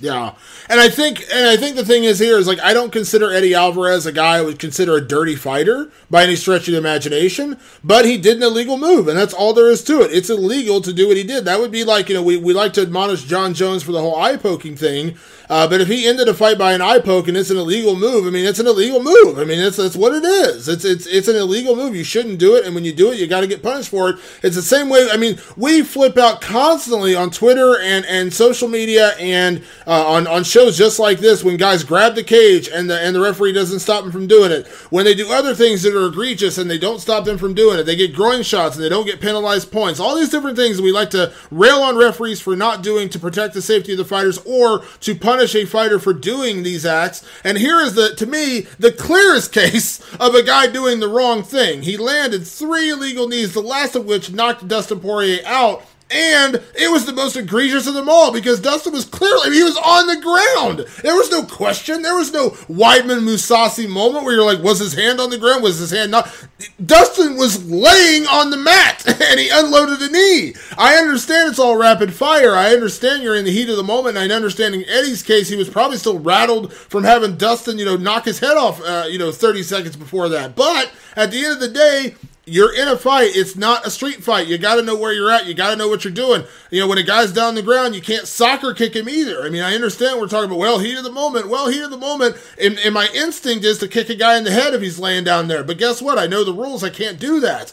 So you gotta, it's an error. Herb Dean made the wrong call. It's a disqualification. And listen, and I've said this all along, I know Dustin doesn't want to win by disqualification. I know it's not the way he wants to win. He wants to knock him out. He wants to win a decision. He wants to beat Eddie Alvarez, but in this particular case, it doesn't matter. He should be sitting right now with a win on his record over the former lightweight champion with his full paycheck intact. Now, if they want to redo the rematch and let Eddie get his chance at revenge or kind of settling the score or whatever the case may be, great. 5-round main event on a fight night, I'm all for it. But for right now, Dustin Poirier should be sitting with a win on his record. He should definitely be sitting with more money in his bank account. I tweeted Saturday night, if that second knee was illegal, that third knee was a felony. I mean, it was about as blatant and illegal as it gets, but it's mixed martial arts. I feel like there's no rules in mixed martial arts. There's just suggestions. Yeah, you're right. And Brian Stan railed on this on the Fox show. Obviously, you were working Loved it. And he's right. We should be better than this. We should be better than this with the rules, and we should be better than this when it comes to this kind of stuff. And absolutely, it needs to be fixed. And like I said, no one wants to see a fight end that way. No one wants to see a guy, not be able to continue and he wins by disqualification. Listen, I'm quite sure, Matt Hamill will always have his name attached to the one guy who has a win over John Jones, albeit, him laying on the ground and getting his head smashed in by elbows that were deemed illegal elbows. But at the end of the day, it's a disqualification. And so that's what it is. I mean, it's not about, who really won the fight, any of this kind of macho alpha male bullshit. It's the fact that Dustin Poirier deserved to win, and he should have the win, and he should definitely have his half of the paycheck that he didn't get because it was ruled a no contest. And that to me is the most egregious of this entire thing, because if Eddie Alvarez lost the fight, his paycheck stayed the same. No contest stays the same. Dustin Poirier is getting punished for getting kneed in the head 3 times illegally. Like you said, the only silver lining in all of this, 5-round main event somewhere, do the rematch ASAP. I agree. Well, let's talk to Dustin Poirier about that, because Dustin obviously was the recipient of those illegal knees, and we're going to find out where he's at right now. He was actually on his way flying home, but he had took time to talk to me today. So let's talk right now to the Diamond, Dustin Poirier. Dustin, what's going on, man? Damon, what's happening? Oh, not much, man. I appreciate you taking a few minutes on short notice to chat with me. No problem, man. So, man, let me tell you, what a crazy week it was. I know we talked down in Florida, man. I was super excited for the Eddie Alvarez fight. I know you were excited. We both talked about, what a fun matchup this was for you. Things were going well. You were having one of your best performances. Then kind of disaster struck. But before we get to that part, let me ask you, take away the ending of the fight. How did you feel you were doing in there? Because I think everyone had you up, pretty big going into, in that second round when everything happened. I felt great. I felt like the momentum was definitely in my favor. I was in a good rhythm. I had his timing and his range. I was running away with the fight, man. You in that first round especially, you were so patient and controlled with your striking, and I think Brian Stan commented about that as well. How was the game plan going into the fight? Because it felt like you were biding your time, but you were landing the better shots. You had him backing up. It felt like everything was going the right way for you. And that was my game plan, was to, like I said, leading up every interview, to finesse him, to go out there and show who's the better fighter. And I think I showed that. I showed the level of my skills, and that was just a glimpse of it, man. Absolutely, absolutely. So let's just attack the subject at hand, which is that second round, because you come out there, you hit him with some big shots, you hurt him really bad. Was there a moment in time where you're hitting him thinking, why will this dude not go down? Because not very many people have taken your punches, and I give him credit for the toughness, but you were landing some big bombs on him. Right. One left hand landed good after I hurt him. The rest kind of glanced, but I was really surprised he was still on his feet. Yeah, he was. You know, I mean, we know Eddie's a tough guy, and there's a credit to that. One of the things I enjoyed though, when you were attacking him, is you were being poised in the attacks. You were not going in there just flailing punches. You were being, you were aiming and going for those shots. I mean, again, I think that's a credit to the discipline of your training, right? Because you were going for the kill, but it wasn't like you were just going out there berserker, trying to flail on him to get the finish. Right. It was a controlled brawl, I guess you can say, but still, that being said, I should have picked my shots even better. A little bit of the old me came out there, but all in all, I think I'm making leaps in the right direction with, my patience, my head movement, my timing, my speed, and just worrying about being a more defensive fighter. The sucky thing is, man, Eddie's a great fighter. He was more dangerous when he was hurt than when he was fresh, Nothing landed that he threw, really, until he was injured, and then he started landing shots, but that's the testament to what kind of fighter he is. We know this guy's a former world champion. We know how tough he is, and he showed it again. Yeah. But the most damaging shots I took were from the knees at the end of the fight. Yeah. Well, he did, and credit to him, he did come back. He landed a couple shots to kind of come back in that moment, and then, kind of had that scramble, and that's when the knees happened. Did any of the punches, when he came back, were you hurt? Were you in trouble at all, or was it just a matter of the scramble to get out of there? I wasn't hurt or wobbled, but definitely got my attention with some good shots. I wasn't on the edge of losing my footing or anything like that, but when his back was against the fence, he dipped down and threw an overhand that came around my guard and clipped me, and then he threw a short left hand when I was rotating to the fence that clipped me right after that. So he dinged me with two good shots, but I wasn't wobbled or anything like that. I just knew I had to start moving. Yeah. So let's talk about that ending sequence with the knees and everything that happened. Just kind of walk me through, what do you remember about those moments? Okay, so the first knee, I'm not sure if it was legal or not. So he threw three knees. The first one cut my face open. And I was kind of, shook up from that. I don't know if my hand was down or not. But instinctually, I raised my hand to protect my face where the cut was. I didn't even know I was cut. Honestly, after the fight, thought the cut was from a punch or something. I had no clue. I was, you lose time when stuff like that happens. Sure. So the first knee cut me. I go to defend myself. I'm on one hand. The second knee glances off of my glove and forearm, kind of lifts my body up, but doesn't any damage to, doesn't shake me up or anything. So I go down to a knee, and the third knee really gets me good and sticks behind my ear. I have my head's swollen behind my ear and really sore right now. That one flashed me real good because I didn't feel it coming, and it landed in a spot that really messed my balance and my vision up, honestly.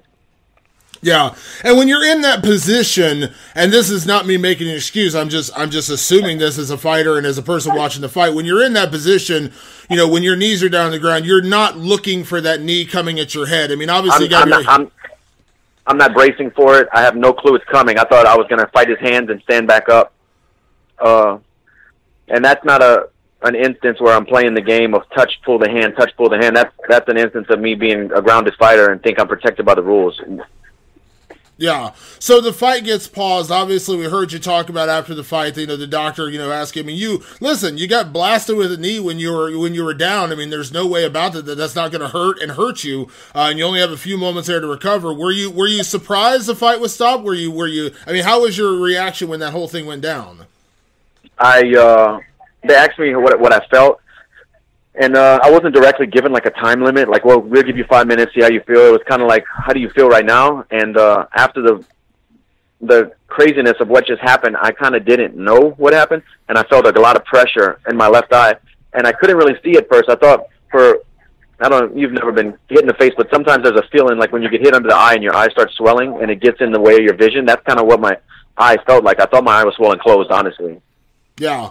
So the fight gets stopped, and listen, when you get blasted with a knee, it's just like getting, it's just like when someone takes a really, really, really bad groin shot. I wouldn't think anyone would celebrate, that the fight would continue. You're hurt, and that's all there is to it. At that point, this is worse than a groin shot. Yeah. A groin shot is painful. This is painful and can harm your performance. If I would have got back up and continued, my coach, Mike Brown, even told me that if I would have tried to continue, he would have tried to call it off. He didn't agree with the fight continuing. That was the knee that cut me and the knee that hit me behind the head were fight-changing shots. You know, I would have had to take a while to recover. You know, I might have been off balance. I might have been a little slower, but I couldn't see out of my left eye as well. So, you know, no telling how that knee could have changed the outcome of the fight. I think what's fair is me and Eddie Alvarez do it again. Yeah. Well, that's to my point, Dustin, because after the fight, as I'm sitting cage side, you know, and I'm on the other side of the cage where the media sits, I was typing out disqualification, you know, that's it, you know, illegal knees. I mean, it was 3 in a row. The last 2 especially were, you know, I mean, completely egregious. What was your reaction when you heard the decision was a no contest? Because it was shocking to everybody. I'm sure you've heard a million people tell you that by now, but it was a really shocking result. Yeah, I didn't know what was going to happen. I had no clue. Herb Dean even told me when I was like sitting on the stool, he said something like, "Are you willing?" I don't know how he worded it, but he said, I don't know, but he was telling me he's not sure what's going to happen. You know, he was telling me he doesn't know the outcome of the fight. If I don't continue, he doesn't know what's going to happen. I said, well, you know, I don't know either, but I wasn't sure what was going to happen. And whenever they did announce that, and I've been in the UFC 20 fights now. This isn't. I'm not the kind of guy who's going out there trying to squeak out an easy win or trying to play the rules like that. I don't care whether it's a win or a loss on my record or on his record, but I just want to be compensated. I just did an 8-week camp, and the fight was taken out of my hands by something I have no control over. I don't think me and my family should be affected by that. I gave it my all, put in a great camp, and I was well on the way to dismantling the former world champion, and then something happened that was out of my control. I don't think I should be punished for that. I'm not chasing this result to be changed for a win because I want to win over Eddie Alvarez on my record. I'll beat his ass again. That doesn't bother me. I'm after my money is what I'm after. Yeah. Well, that was my point. You know, when I talked about the disqualification, I said, we're talking about the disqualification and all these different things, but I said at the end of the day, we have to remember that result, that no contest, just cost you half your paycheck. Now, if you want to dispute that with anybody else, go out and talk to anybody else in any other walk of life, from my profession to the guy picking up garbage on the street corner. Tell me you're going to take away half his paycheck if he, you know, for a totally, you know, unnecessary reason, and see how upset they are. And that was kind of my point. I imagine that's what hurts the most. You just lost half your pay. Right. Of course, I want to win fights and build my record and beat former champs. But at the end of the day, I'm a prize fighter, and this is how I feed my family and pay my bills. And I have a certain amount of years that I can do this at the top level for. And somebody shouldn't be allowed to take that away from me when it's, you know, not. If I went out there and lost, that's one thing. But whenever it's out of my hands completely, that's a whole nother thing, you know. But that being said, man, I honestly believe the UFC is going to do the right thing or make this right somehow, because I believe they have a good track record of taking care of guys when they know things were done wrong. Yeah. Well, I asked Dana about that at the press conference, and obviously I'm sure you heard, you know, Lorenzo even texted him, you know, everyone was up in arms. So I don't know, have you talked to the UFC? I mean, I got to imagine you're hoping they will do the right thing in this situation. I have faith that they will, but I haven't spoken to anybody. My manager on his own is chasing this to get overturned. He already filled out you know, whatever they have to do in the state of Texas. So we'll get it looked at again and see what really happened. But that's not what I care about. I care about the money, man. Yeah, absolutely. So with that being said, you know, let's take that situation out. Let's say hopefully they get it taken care of, they get you compensated properly, you get your money, which I think you deserve, and I think everyone would say you absolutely do deserve. Let's move to the other subject, which is the rematch. I imagine you want another shot at Eddie Alvarez, and my idea, not that you need my idea, but my idea is I think you guys should be a main event, 5 rounds, showcase. I mean, how great were those first 2 rounds? Let's just see it in a 5-round fight, not to say it'll go 5 rounds, but let's see it in the main event. Let's see it in a big fight. That's what I think. Well, let's do it. We can get a great build up. We have, you know, everybody knows it's going to be a great fight. And now we have, you know, a reason to get back in there with each other. A lot went on, and a lot needs to be solved, and the only way to solve it is to get back in there. Yeah. Do you hold any ill will towards Eddie for the way things went down?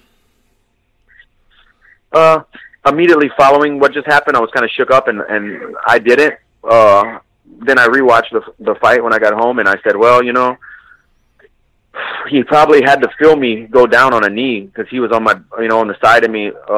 But I don't know how hurt or shook up he was. You know, he just got some big shots. He might have still been shaken up. And like he said, it's a fist fight. We're trying to finish each other, and I don't know what state of mind he was in. So it's hard to say, man. I kind of got upset a little bit about it after rewatching it.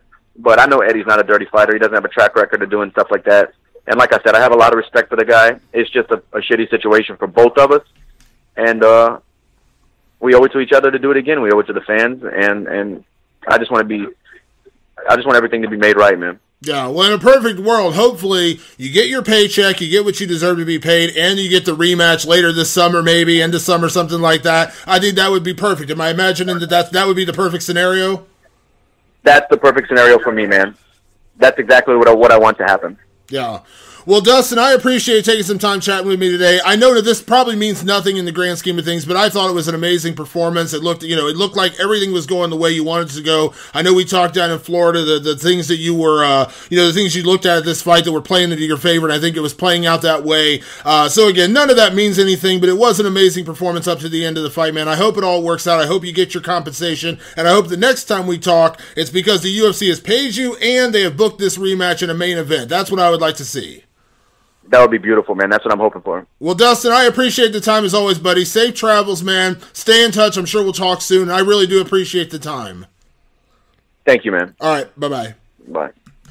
So, RJ, obviously, Dustin Poirier is filing an appeal. It's Texas, and you talk about, we don't really have rules in mixed martial arts, only suggestions. When it comes to the Texas Commission, I couldn't even begin to predict what they're going to do. I hope they do the right thing, but that is literally, that's like a crapshoot of crapshoot. It's like using 20-sided dice from Dungeons & Dragons to try to figure out what they're going to do, because I have no clue. And I would love to sit here and say they're going to do the right thing, but I have no idea. Yeah, I mean, the best commissions almost never overturn anything based on just not wanting, because I understand the commission's position. They don't want to make their refs appear wrong. They want to pretend like their refs and judges are always right all the time. What they say is gospel. We know that's not the case. Texas, 20-sided dice, you'll probably have a better chance of guessing. Yeah, this is the same commission that once licensed .5000. So I'm just saying. I think we kind of got our answer there. RJ, the other big thing that happened over the weekend, besides an incredible UFC 211 card, which real quick, let me just say, Chase Sherman, his fight with Rashad Coulter, what an amazing work. I mean, how those guys were supposed to be on the Fight Pass prelims. They ended up getting fight of the night on one of the most stacked cards of the year. So amazing performance out of them. Obviously, David Branch returned with a win. Not the most exciting fight, but at least he admitted it. Afterwards, he rolled by Media Row, and he literally told all of us, chew me up. He wanted us to be hard on him because he knew it wasn't a great performance, but ultimately still went out there and got a win over a top 10 opponent. Jason Knight, what an incredible showing from that kid, man. That kid went out there and had a phenomenal fight with Chaz Skelly, and Chaz Skelly is as tough as they come, and Jason Knight went out there and put on just an incredible performance. Courtney Casey taking down Jessica Aguilar, that was impressive. It was a great night of fights from start to finish. Yeah, and like we said this week and last week, the storylines, the action, they all played out. Chase Sherman, Rashad Coulter, just the slobber knocker of slobber knockers. Coulter literally looks like he would fall over without crutches, and yet he was still able to hurt Chase Sherman a little bit there in the second round. And as the stories were coming out, Rashad Coulter came in 8 days notice, very short notice. Local Dallas guy, had just lost his job. He's a single father. And now he got the $50,000 fight of the night bonus, which I'm sure is going to go towards rent and taking care of his kids. So that was a great story to watch him. Even though he was overmatched, I definitely picked against him. I put money on Chase Sherman, and I was able to get it. I was worried there for a minute there, but the fact that he was able to put on a performance that a lot of people were talking about the next day and put some extra food on the table was a good story. Yeah, absolutely. But outside of UFC 211 on Friday, RJ, we also had a very interesting situation, which was the press conference, the Summer Kickoff. We're going to talk to Kevin Lee in just a few minutes because obviously he was right in the thick of that. What did you think of the Summer Kickoff? I tell you what I saw.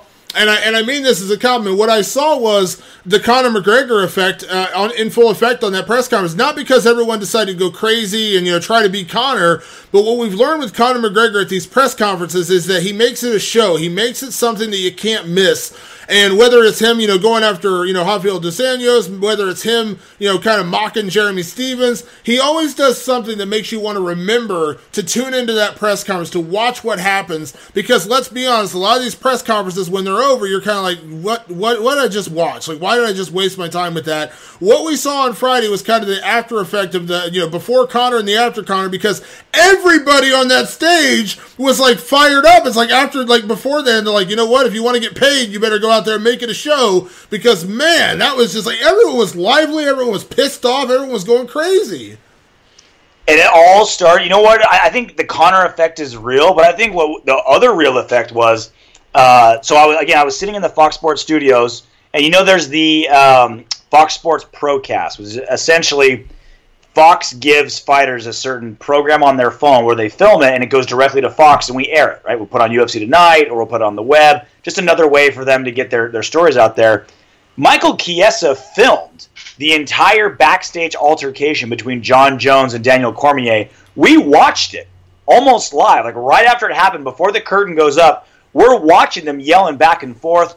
DC was saying, Jones, don't talk about my kids, slapped something out of Jones's hand. They had to both be held back. This was before the presser started. This was before, like, everyone had taken their seat. And it already was just kicked off. And you can see Daniel Cormier and Jon Jones visibly frazzled. DC especially, before it even started. A lot of the fighters, I feel like what they were doing, it seemed forced. It seemed awkward. Like, not everybody can do what Conor can do. In fact, almost nobody can do what Conor can do. And so when you try to be someone you're not, it can appear forced at times. But what I got out of it was the gloves are off. Like, we thought the gloves were off between DC and Jones before. I mean, they're throwing shoes at each other. They're yelling at each other. This was a different DC. I mean, straight up calling Jones a junkie, saying he's sandblasted prostitutes. I had to look up what sandblasted mean. Now I know. Thanks, DC. I didn't want to know.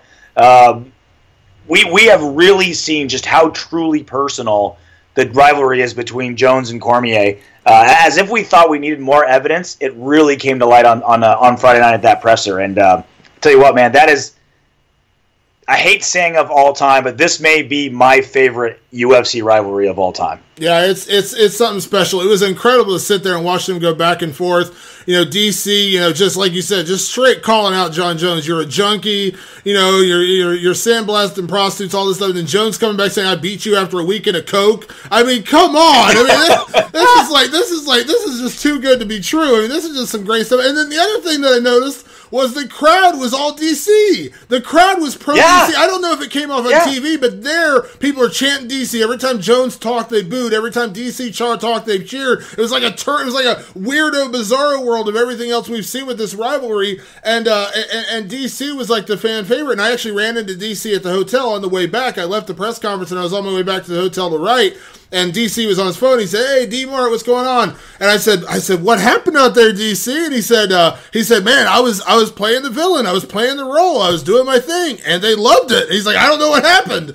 And I was like, "Man, that was incredible. The crowd really got behind him." That was incredible. I mean, the whole thing was just great. They were going after each other, and some people were saying, "Oh man, Jones got the better of DC," and then I heard some people say, "DC got the better of Jon Jones." You know what matters? They were going at it, and it was fun to watch. That was fun to watch. It was. It's fun because we're fight fans, fun, and we know that they're actually going to scrap. The reality show is playing out. Well, again, I check that. Hopefully, they do scrap because it's Jon Jones.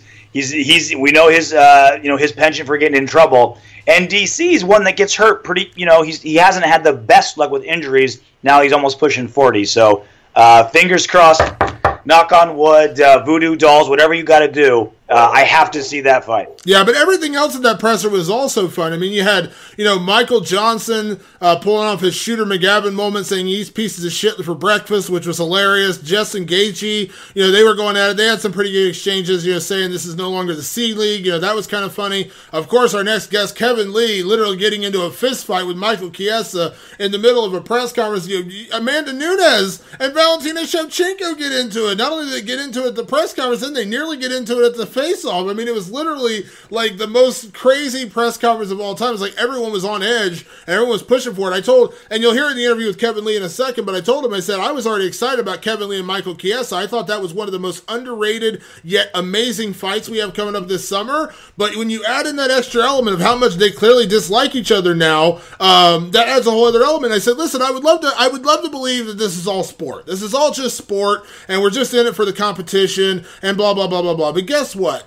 I don't care if you're a football fan, baseball fan, boxing fan, whatever sport you're a fan of, you enjoy rivalries. You enjoy those intense hatreds more than you enjoy the regular game. Because listen, I grew up as a Yankees fan, and I know whenever they played the Red Sox, it was a bigger moment. I'm an Ohio State fan. I don't care if Michigan is 2-10, and I hope they go 2-10 every single year from now until doomsday. But when Ohio State plays Michigan, you know there's a rivalry. You know it's going to get chirpy. These guys are going to go after each other. It's going to be a rivalry game. So guess what? As much as I enjoy Chiesa and Lee before, I'm even more excited now because guess what? They're going to go after each other. They do not like each other, and it showed through in that press conference. You show me another sport where in one day we've added to our vernacular sandblasting prostitutes, don't talk about my mama, I eat my shit whole, and I beat you after a weekend of cocaine. I mean, that is etched in stone, and we got it all in like a 45-minute period. Yeah, it was crazy. And my favorite line of the whole thing wasn't even about the fight that happened. It was Kevin Lee talking to Michael Johnson when Michael Johnson said he goes out there to kill people. And Kevin Lee responded by saying, Michael Johnson said he wants to kill people. He's had 30 fights, lost half of them, and he ain't killed a mofo yet. I died. I was dying. I mean, it was great. Everyone was getting chirpy. It was just so great. I think we saw, the fight, listen, here's the thing. For the I hate the whole standard of our sport business. Like for the grace of our sports, we don't want these kind of things to happen. But I think it's a bunch of crap. You know what I mean? Like Dana can say he hates seeing guys fight on stage, but guess what? That fight in Oklahoma City was a solid card before. But if there was anyone on the fence about whether or not they wanted to tune in on June 25th, all they have to do is replay that freaking press conference. And guess what? People are going to be into that fight between Michael Chiesa and Kevin Lee. Yes, you don't want to see anyone get hurt. You hope no one gets hurt in those kind of situations. But guess what? No one did. So we can kind of come out on the other side and say, guess what? All that is great promotion for that fight because they're both great interviews. I've talked to Michael Chiesa numerous times. Kevin's going to come up here on the show in a second. But guess what? Now we have that bulletin board material. We have that poster. We have that. I mean, they just made the promo for the UFC. They don't have to do anything else. They just have to show that freaking clip. And guess what? That sells itself. Yeah, and then Dana White has to pretend like it's the biggest deal. Like it's funny. He has to it's like. I'm trying to think of a good example for it, but it's like, it's like you're at a stop sign in the middle of the night and there's nobody anywhere and you're just like, I'm just going to roll through. Dana's like, all right, I'm going to go through the motions and say, this is deplorable. We never want to see that. I hate it when my fighters do that. And then rushes over to the pay-per-view counter and says, all right, how much did we do here? Like, how much did that help? Yeah, exactly. So, all right, with that said, let's talk to one of the guys who was involved in that, Kevin Lee. He was right in the middle of it, literally in the middle of it, after he landed a right hand on Michael Chiesa after the whole Yo Mama thing broke down. So let's talk right now to Kevin Lee. He was already one of the guys I was looking most forward to seeing this summer fight, but after that press conference on Friday, I'm even more excited. We welcome back to the show Kevin Lee, one of my favorite Midwestern guys. I'm an Ohio guy. You're a Detroit guy. Kevin, welcome back to the show. How's everything? Yeah, I'm good. Maybe best in the Midwest. I love it. So, man, I tell you what, it's funny because those press conferences, they sometimes they're fun, sometimes they're boring, sometimes they're just whatever. Did you have fun up there? Because it looked like you were having fun up there. Man, this is what I do. I love to talk shit and get into fights. The targeting part is where I think I feel most like me. They've been keeping me away from the press conferences for years now. I had to beg them to put me in a press conference out in Brazil, and they still didn't do it. So I think the UFC knows what they're doing. They gave me some time to build up experience in the ring and in the cage, so when I can get out there and really get out there, be out there. Yeah, I know. I think the first time we talked was maybe like after your second or maybe third UFC fight. I think it was the second fight. So I mean, you've been building towards this spotlight for a while. But when you get the 4-fight win streak, dominating fighters, going out there and really putting it all together, and now you are getting the spotlight. I mean, do you feel like right now is kind of your time? Yeah, like I said, I think the UFC knows exactly what they're doing. Cody Garbrandt did it last year. I'm going to do it this year. We're going from unranked contender all the way to the number one contender. So, in a calendar year. So, by the time I'm 25, I'm getting that strap around my waist regardless of who has it around theirs. I'm getting that strap. Yeah. I turn 25 in September. I'll have another year. It's going to happen, baby. I was looking at Wikipedia. Wikipedia is always wrong. September 2nd, is that your birthday? September 4th. September 4th is my birthday. Yeah. I don't know how the hell they got that wrong. But September 4th, I turn 25, and I give myself one calendar year. Like I've been telling the muscle media, I made that hashtag 25 to life for a reason. And I'm going to be a world champion at 25 instead of doing 25 at 25, you know what I mean? And really show these kids out here, give them something right here, and seeing where they can go in such a short time. Yeah, September's a good month. September 3rd is my birthday, so that's a good week right there. Hey, my man, we get down. Let me ask you, Kevin. You before we get back to the press conference, I know you mentioned this, backstage. Unfortunately, and I was out cage side, so I didn't get a chance to talk to you after the press conference on Friday. Mm-hmm. But I heard you talking about your brother. Your brother is getting out of prison. He's gonna, right before your fight, and I know that played a part in that 25 to life hashtag you got going on. I mean, how much does it mean to you, to have him getting out, and also to be that example, to be that kind of role model for him and for other kids across the world? It's always meant a lot to me. And especially with my brother, it was something that I'm just now I'm still learning about, you know what I'm saying? Because I didn't really understand that, most of these kids out here, they just don't have no direction, they don't really know, so they get lost. And with him especially, I didn't really realize that until it was too late, you know what I mean? So, but, it could have been much more serious. I was able to get him a good lawyer and, get his, I really don't like to talk about it too much, but, I was able to get him a good lawyer and hopefully he'll be out in time. He won't be able to travel for the fight, but he will be out to, hopefully, I pray to God that he'll be out to see the fight at least. Yeah, but that's got to be kind of like inspiring to think about the dates. I don't know if you play into that whole thing, but if he, a couple days before your fight, you're mm-hmm. going to fight. It's almost like it's fate. You know what I mean? Yeah, exactly. So I just play how it comes. It's not really going to affect me during the fight. I don't bring emotions into the fight game, which is something that I think he also did, obviously during the press conference. There's no emotion in this. If you got emotions, like that's on you. You're a grown man. You got to handle that the way you handle that. It's not going to really make me no different. I'm going to be in my zone regardless if he's there or not, you know what I mean?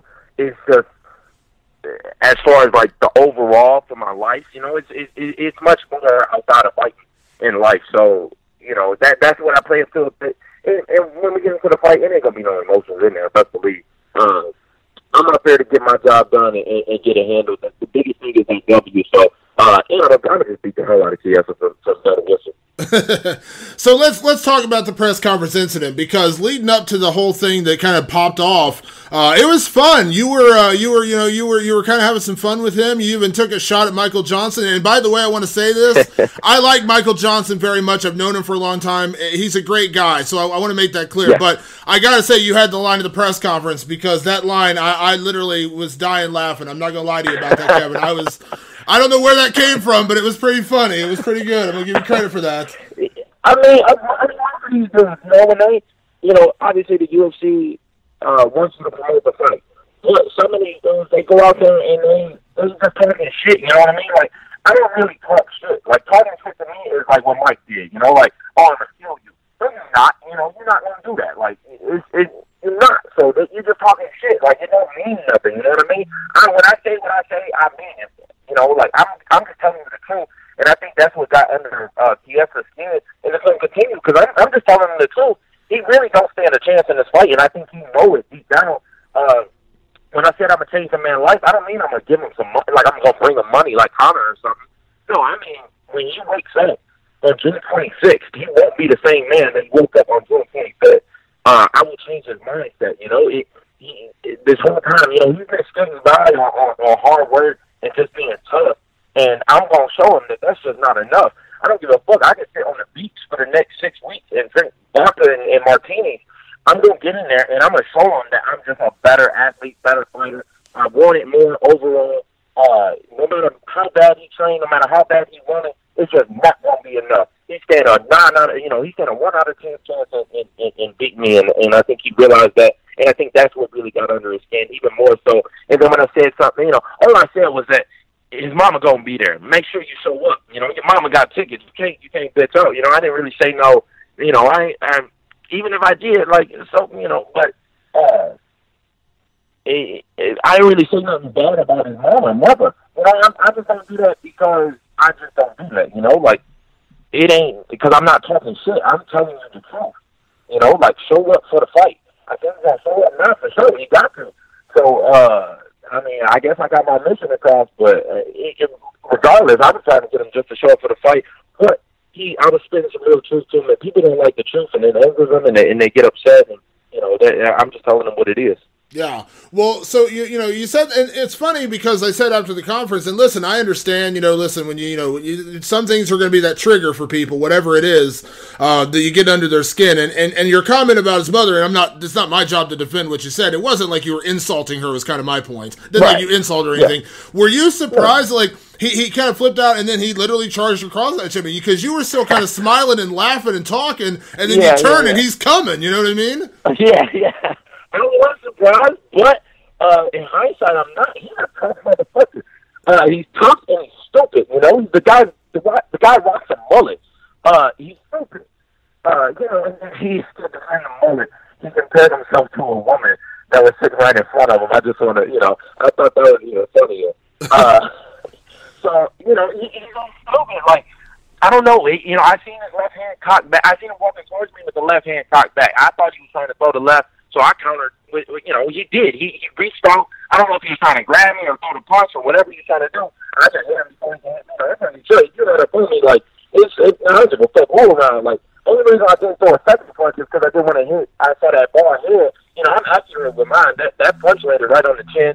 I didn't want to land another one and hit the guy in the back of his head because then they would have really crucified my ass. So, I tried to keep it cordial. But he is tough as fuck. He don't stand no. Look, I don't care who you are. You ain't about to walk up on me and beat my ass. I don't give a I'm not saying I'm gonna win every fight either. I'm an excellent competitor. I'm a great fighter. You ain't about to. I don't give a fuck. It ain't a man breathing on this planet that's just gonna walk up on me and just beat my ass. That ain't happening. So you launched the punch. You connected, by the way, and they drag you off stage. So it's funny again. This is all stuff I'm seeing from sitting up in the crowd because I'm not hearing this on TV. I'm seeing it. You immediately it seemed like you were smiling. You were laughing again. It's like it's that rage that fills some people. It seemed like you were still having a good time, and I know you wanted to come back out there. You wanted to finish the press conference, right? Man, I love this shit. I do. And that's not even an understanding. That's not again, I'm not talking, I'm just saying it to keep it real. I really do love this shit. I got 10 UFC fights at 24 for a reason, Most of these guys, they only fight once a year. Mike only fight, he ain't fought in 18 months, These guys only fight once a year because they don't really like this, you know what I mean? They do it because they're good at it, and, they can compete. I love this shit. When I get out of the cage, I'm already thinking about stepping back in. I do 8-10 week training camps each time out, and I fight 3 full times a year because this is what I do. I ain't got no family. I ain't got no, I got my immediate family. I ain't got no wife. I ain't got no kids. I ain't got none of, I ain't got no girl. I ain't got none of that. You know what I mean? So this is what I do. This is what I love to do. And I was out there having fun with it. That shit is fun to me. I like to fight. It's just, it's real, but it's just something that's fun. Yeah.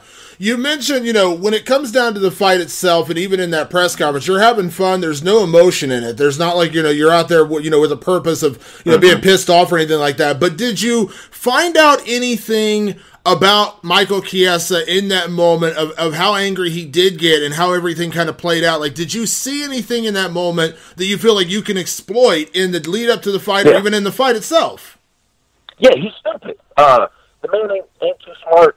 I think he even realized that even afterwards, because he realized his mistakes and he was like, okay, let me try and dial back. But the man is stupid. He's just not that smart, especially to run up on his best chance at winning this fight is to try and take me down.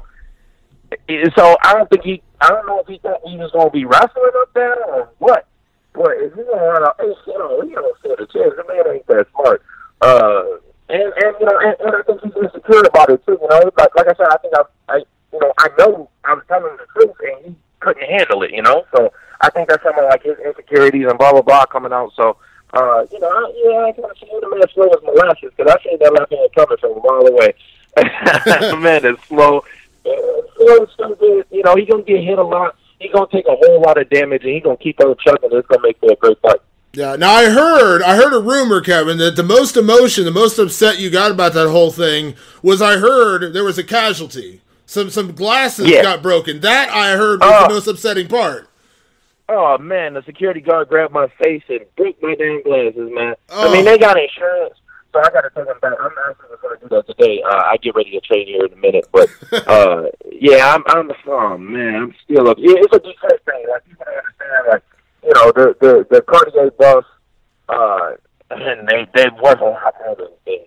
You know, some dumbass. You know, I don't even like fighting for free to begin with. I really don't. I had enough of that in my life. I really don't like fighting for free. But, you know, I'll do it if I have to. But, you know, yeah, it's yeah. Yeah. So you want to make the most of every moment you get. And as I said, I feel like you've been building towards this for a while, but you've been so dominant in your last 4 fights when you look at Michael Chiesa as an opponent. I know you respect him in terms of his skill set, and I know you're excited for a 5-round fight, but do you feel like, you know, now that you've squared off with him, now that you spent some time, and here we are just a few weeks out from the fight, how confident are you going into this matchup? Oh, I was confident way before, you know, and when they approached me with this fight, this is a perfect fight to me. You know, I outshine a guy in every category, you know. It's the only place where he's very, he's very tough, and he keeps on chugging, you know. He's got good cardio, you know, he's good on the back, but I'm great on the back, you know. I'm everywhere he's good, I'm better at, and everywhere he's bad, I'm way better than him. So, you know, I'm more athletic, I'm much quicker, much stronger. I'm a shot man, and he don't belong in there with me. So, you know, after the first 2 minutes, he's going to realize he's going to go into the defensive shell because he don't want to get beat up in front of his people. He's going to, I mean, he should be trying to take me down. I don't know what he's going to be doing, but otherwise, I'm going to beat the fuck out of him. So, I don't know if I can cuss on that. You can say whatever you want. All right, well, it had already happened. So, look, I'm already in enough trouble as it is. So, might as well, right? With that said, you know, I don't want to look past this fight, Kevin, because this is a big moment for you. Main event, you know, this is what you've been waiting for. You've been waiting for that spotlight, what you deserve, what you've earned. But you know, you go out there and you beat Michael Chiesa convincingly, you know, on June 25th. I gotta imagine, you know, because listen, let's be honest, this sport is not just about the competition. Now you've done that very well. You're a, you know, great competitor, one of the best lightweights in the world. But when you combine that with what you showed at the press conference, they're finally putting the spotlight on you. They're giving you the moment to talk and, you know, kind of be yourself. Do you feel like when you put those two things together that you could be, you know, one of the new faces of the UFC? Is that something you would embrace? You know what? All these dudes, yeah, the spotlight might be on me, but all these dudes, the top of the division, they already have been watching me. I knew they have. You know, these guys ain't stupid. You know what I mean? They've been watching me for years. They know how I'm progressing and what it really takes and how much experience I'm getting. And if they don't, then they sleeping on me because you know they know they've been knowing for a while. I think after this fight, we fight Khabib in Detroit. We headline the card there, and then that's the number 1 contender match. So you know, all these dudes, they've been watching me for years. You know, like they sit in the back, and you know, even especially when we in the back, I can just tell. You know, I mean, I can just see the look on their faces, and they're all praying that I lose to Mike. Because Mike's an easier fight. Mike has won some fight that he ain't supposed to win, and he's done so he's gonna win this one. So they all praying for me. The top of the division is praying for me to lose. Just because they know I'm coming, I'm on the heels. I'm nipping at the back of the heels. So, you know, it just takes for the UFC to get behind me. You know, the UFC is missing a major market in you know, in black people. To be honest, like you know, they still missing that market, and that's something that I bring. You know, they put the power behind Yair and these guys, and I mean, they're smart. They know what they're doing, so they're gonna do it to me next. Yeah. Well, I know Tyron Woodley's addressed that as well, and you talked about bringing the UFC back to Detroit. I was at the first Detroit show several years ago Obviously, I'm an Ohio guy, so it's, a 3-hour drive for me to get to Detroit, so I always like that. But it was a fun card, and it seems like that is a market, and like you said, I mean, listen, no one wants to talk about these subjects, but it's just the honest truth that, you got to put that marketing power behind it, because there are parts of the segment of the population that we're not tapping into, and I agree. I think that's one area that is not being tapped properly. Yeah, and I've talked about it before too, and it's a hard market to get, because the UFC just as far as like Tyron talking about the UFC's racist and whatnot. Sorry, I'm doing that. Anyway, the UFC is about the money. You know what I mean? They will go where the green is. So I don't think that they just haven't seen the money yet. You know what I mean? In the black market, but it's there. You know what I mean? They just need the right person to tap into it. And for some reason, people think just because you're a black fighter, you should appeal to the black market, and that's just not true.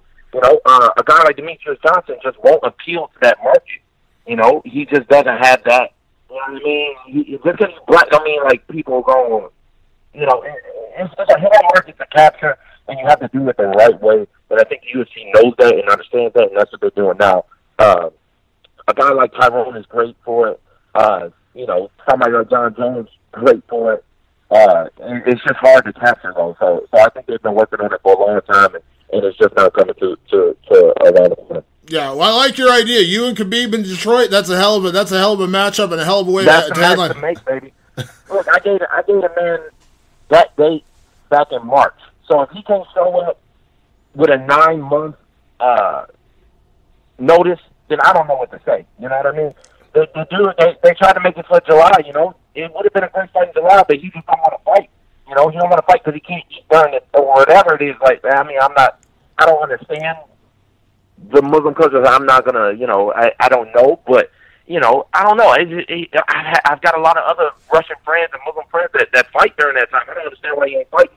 So if you can't make it in December, and something that I'm telling him right now in May, and I already have a fight coming up, I'm gonna be there. I'm gonna show up in Detroit. I'm gonna show up ready to throw down with whoever they put across. It's a shame that he can't, put ink to the paper for something that's 9-10 months away. Yeah.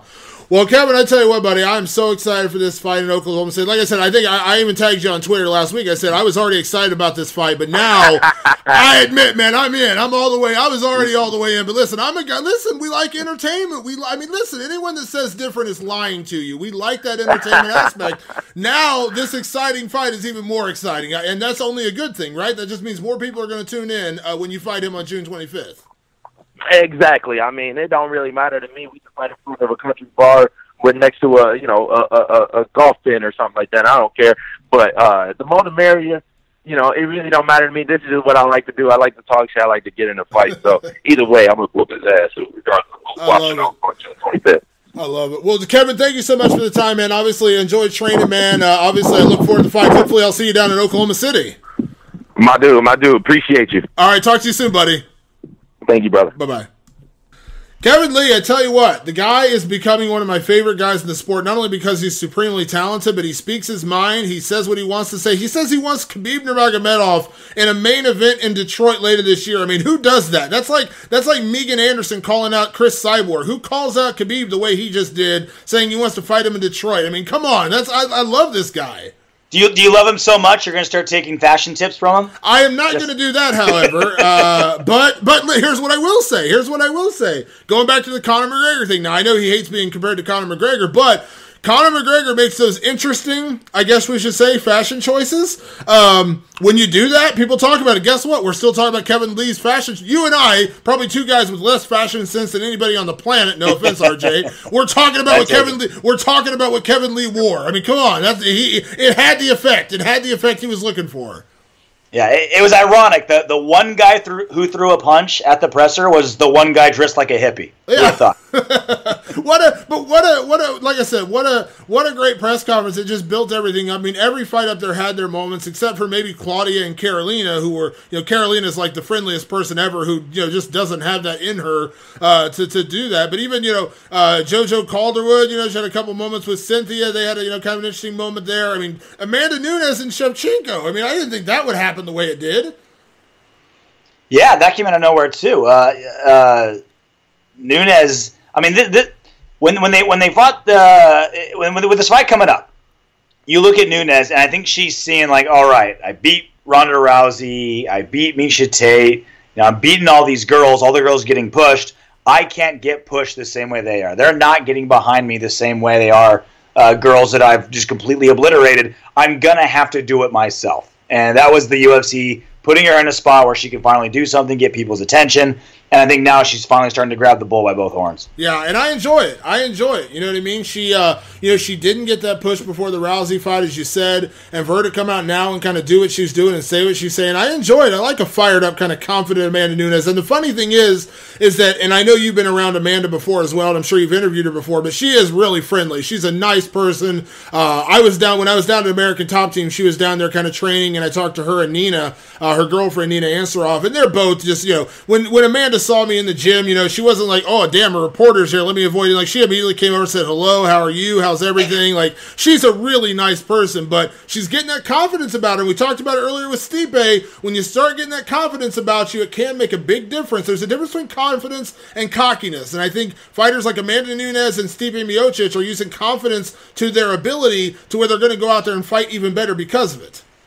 Well, and there's something to be said about someone who is actually a great ass kicker being able to talk like one. I mean, what's weirder than like a golfer or a tennis player talking trash, like getting all up in your face and pointing putting their finger on your chest and yelling at you? You're just like, you hit a ball, right? Amanda Nunes blasts faces, right? So like when she talks, that's only the second. Like, no matter what comes out of her mouth, whatever great diatribe, whatever words or yells come out of her mouth, it's only the second most badass thing that she can do. Yeah. And I think that's what when you're the champion, not only a champion, but a champion who knocks people out, who finishes people, when you say something, it carries that. When you say, when I throw punches and try to kill people, I really do, it carries more weight. And Amanda Nunes, she's always had that ability because of how she fights. So when she opens her mouth, it carries that weight of someone who's delivered those punches. Yeah, and right now, we're in the midst of the non-Conor, non-Ronda days where Conor's pursuing Mayweather. Ronda's pretty much gone. We need more stars to kind of get out there in front of the sport. And again, listen, no one's going to be Conor, no one's going to be Ronda, and trust me, I wouldn't put that on anybody else. But what we are seeing is the emergence of more personalities, and that's where I talk about the Conor McGregor effect. I don't think anyone is trying to be Conor, but what they are doing is they're letting their personalities be seen. And you and I both know this, RG. I mean, you fought, you know what it's like, where guys, they want to be PC, they want to be, politically correct, they don't want to offend anybody, they want to go by the old Michael Jordan thing where they say Republicans buy shoes too, they don't want to put a persona out there, but what they're seeing is that personality counts. It's like in Pulp Fiction when he says, personality goes a long way. It's absolutely true. Jules Winfield knew the secrets all those years ago in Pulp Fiction. Personality goes a long way, and what we're seeing is fighters are showing their personalities more, and it's not that they're trying to be Conor or they're trying to be something they're not. They're just letting it be heard. They're not trying to be PC. They're not trying to skirt the line and be the friendly guy. This is freaking fight sports. Listen, I understand the mixed martial arts aspect. I grew up around traditional martial arts, and I have nothing but the utmost respect for martial artists, karate, all the other martial arts that are out there. I understand there's an honor in that. But at the end of the day, this is a sport that is predicated on beating up, knocking out, or submitting your opponent. And so you got to let that kind of attitude out a little bit. And I love it. I loved what everyone did at that press conference. I love that everyone was out there kind of being themselves and having fun with it. Michael Johnson, even though I was kind of giving him a joke earlier about the whole Shooter McGavin thing, him going after Gaethje saying you're from the C League. I mean, I know that's low hanging fruit, but that's what you're supposed to say. That's my point. Like, he's coming in from another organization that no one is ever going to confuse with the UFC, and that's what he's hammering him on. He's hammering him on it. You come from the C League, now you're coming up with the big boys. Exactly. That's what he's supposed to say, and that's what I would say if I was in that same situation. So everyone was having fun with it. I enjoyed it. It was kind of fun to see everyone's personalities come out. Fighters are best when they are themselves, but more so, right? So if you are like, if you're a kid from Stockton, grew up poor, you don't give a shit about anything, you're a Nate Diaz guy, right? You're acting like Nate Diaz to the extent of it. If you're Conor McGregor, you're cocky, you dress fancy, you like to have a Gucci wallet and a Corvette. Get 6 Corvettes and 9 Gucci wallets. Like, be yourself and just more so. So like you said, when fighters try to be someone they're not, it can be cringe-inducing. It can be awkward. I remember when Jake Ellenberger, where there was a period he was trying to talk trash, you could tell it wasn't him, and it didn't come off great. He was trying, which is nice, but when you try to be someone you're not, you fall short. Just be yourself. Donald Cerrone, he's from, it's not like he's from Texas. He's from Colorado. Little bit of cowboy, but he went all the way cowboy, and that's become part of his persona, why people like him so much. Be yourself, just to the extreme. Yeah, and I think that press conference was a good example of that. Kevin Lee finally got the spotlight on him a little bit. If you've ever talked to Kevin Lee, and I've been lucky enough, I've talked to him a lot during his UFC career, is that he is that guy. Like, he's always been that guy, very outspoken. He doesn't mind showing his personality, doesn't mind saying what's on his mind. But when you finally put that spotlight on that guy and you give him an open forum to show it, he shows it. You know what I mean? Michael Chiesa, another well-spoken guy, funny guy, well-spoken dude, went out there and showed himself a little bit. We saw with like you said earlier with that Nunes thing. Even Shevchenko's going at it. I had never really interviewed Valentina too much outside of conference calls and stuff before her last fight. And then I actually sat down and had like a 20-minute conversation with her before she fought Juliana Pena. And I kind of saw that come out in her a little bit. Not necessarily that she's going to become like some kind of trash-talking superstar, but she had a little edge to her, and I kind of like that. And I like that everyone's kind of showing their personalities. And because, like I said, this sport, for as much as everyone, I know there's going to be the purists, it's a sport. No, it's still entertainment. I've said this for years. People hate hearing me say this, but it's the truth. UFC and mixed martial arts has way more in common with WWE than it does most other athletic endeavors, because it's not just built on the court. What you see is, I say this to fighters all the time, you have 15 minutes inside the cage to prove yourself, but guess what? You have months, weeks, months to build yourself up, to make people want to see you in those 15 minutes, to make you want to see you in those 25 minutes, and that's what you have to take advantage of, and that press conference was a prime example of everyone from DC to Jones to Kevin Lee to Michael Chiesa to Amanda Nunes, getting people interested to pay attention to them outside of those 25 minutes or 15 minutes they're in the cage. Yeah, that 15 to 25 minutes in the cage that they're in is 100% sport, minus some rules that need some help. But other than that, it's one of the most beautiful sports there is. Almost everything outside of that cage is the pro wrestling business, and I feel like it's been that way more and more as the longer I'm in this sport, the more and more it has become that way. Yeah, absolutely. All right, RJ, we had a big show today. Obviously, we'll be back next week. We got a card coming up from Sweden. It's a Saturday afternoon card, which, by the way, I love.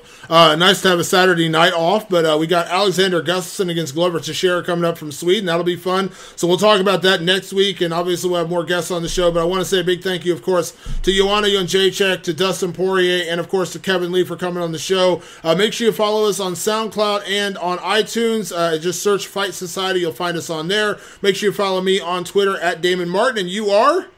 RJ Clifford, MMA. All right, guys, thanks for tuning in. RJ, you are back on Tough Talk this week, correct?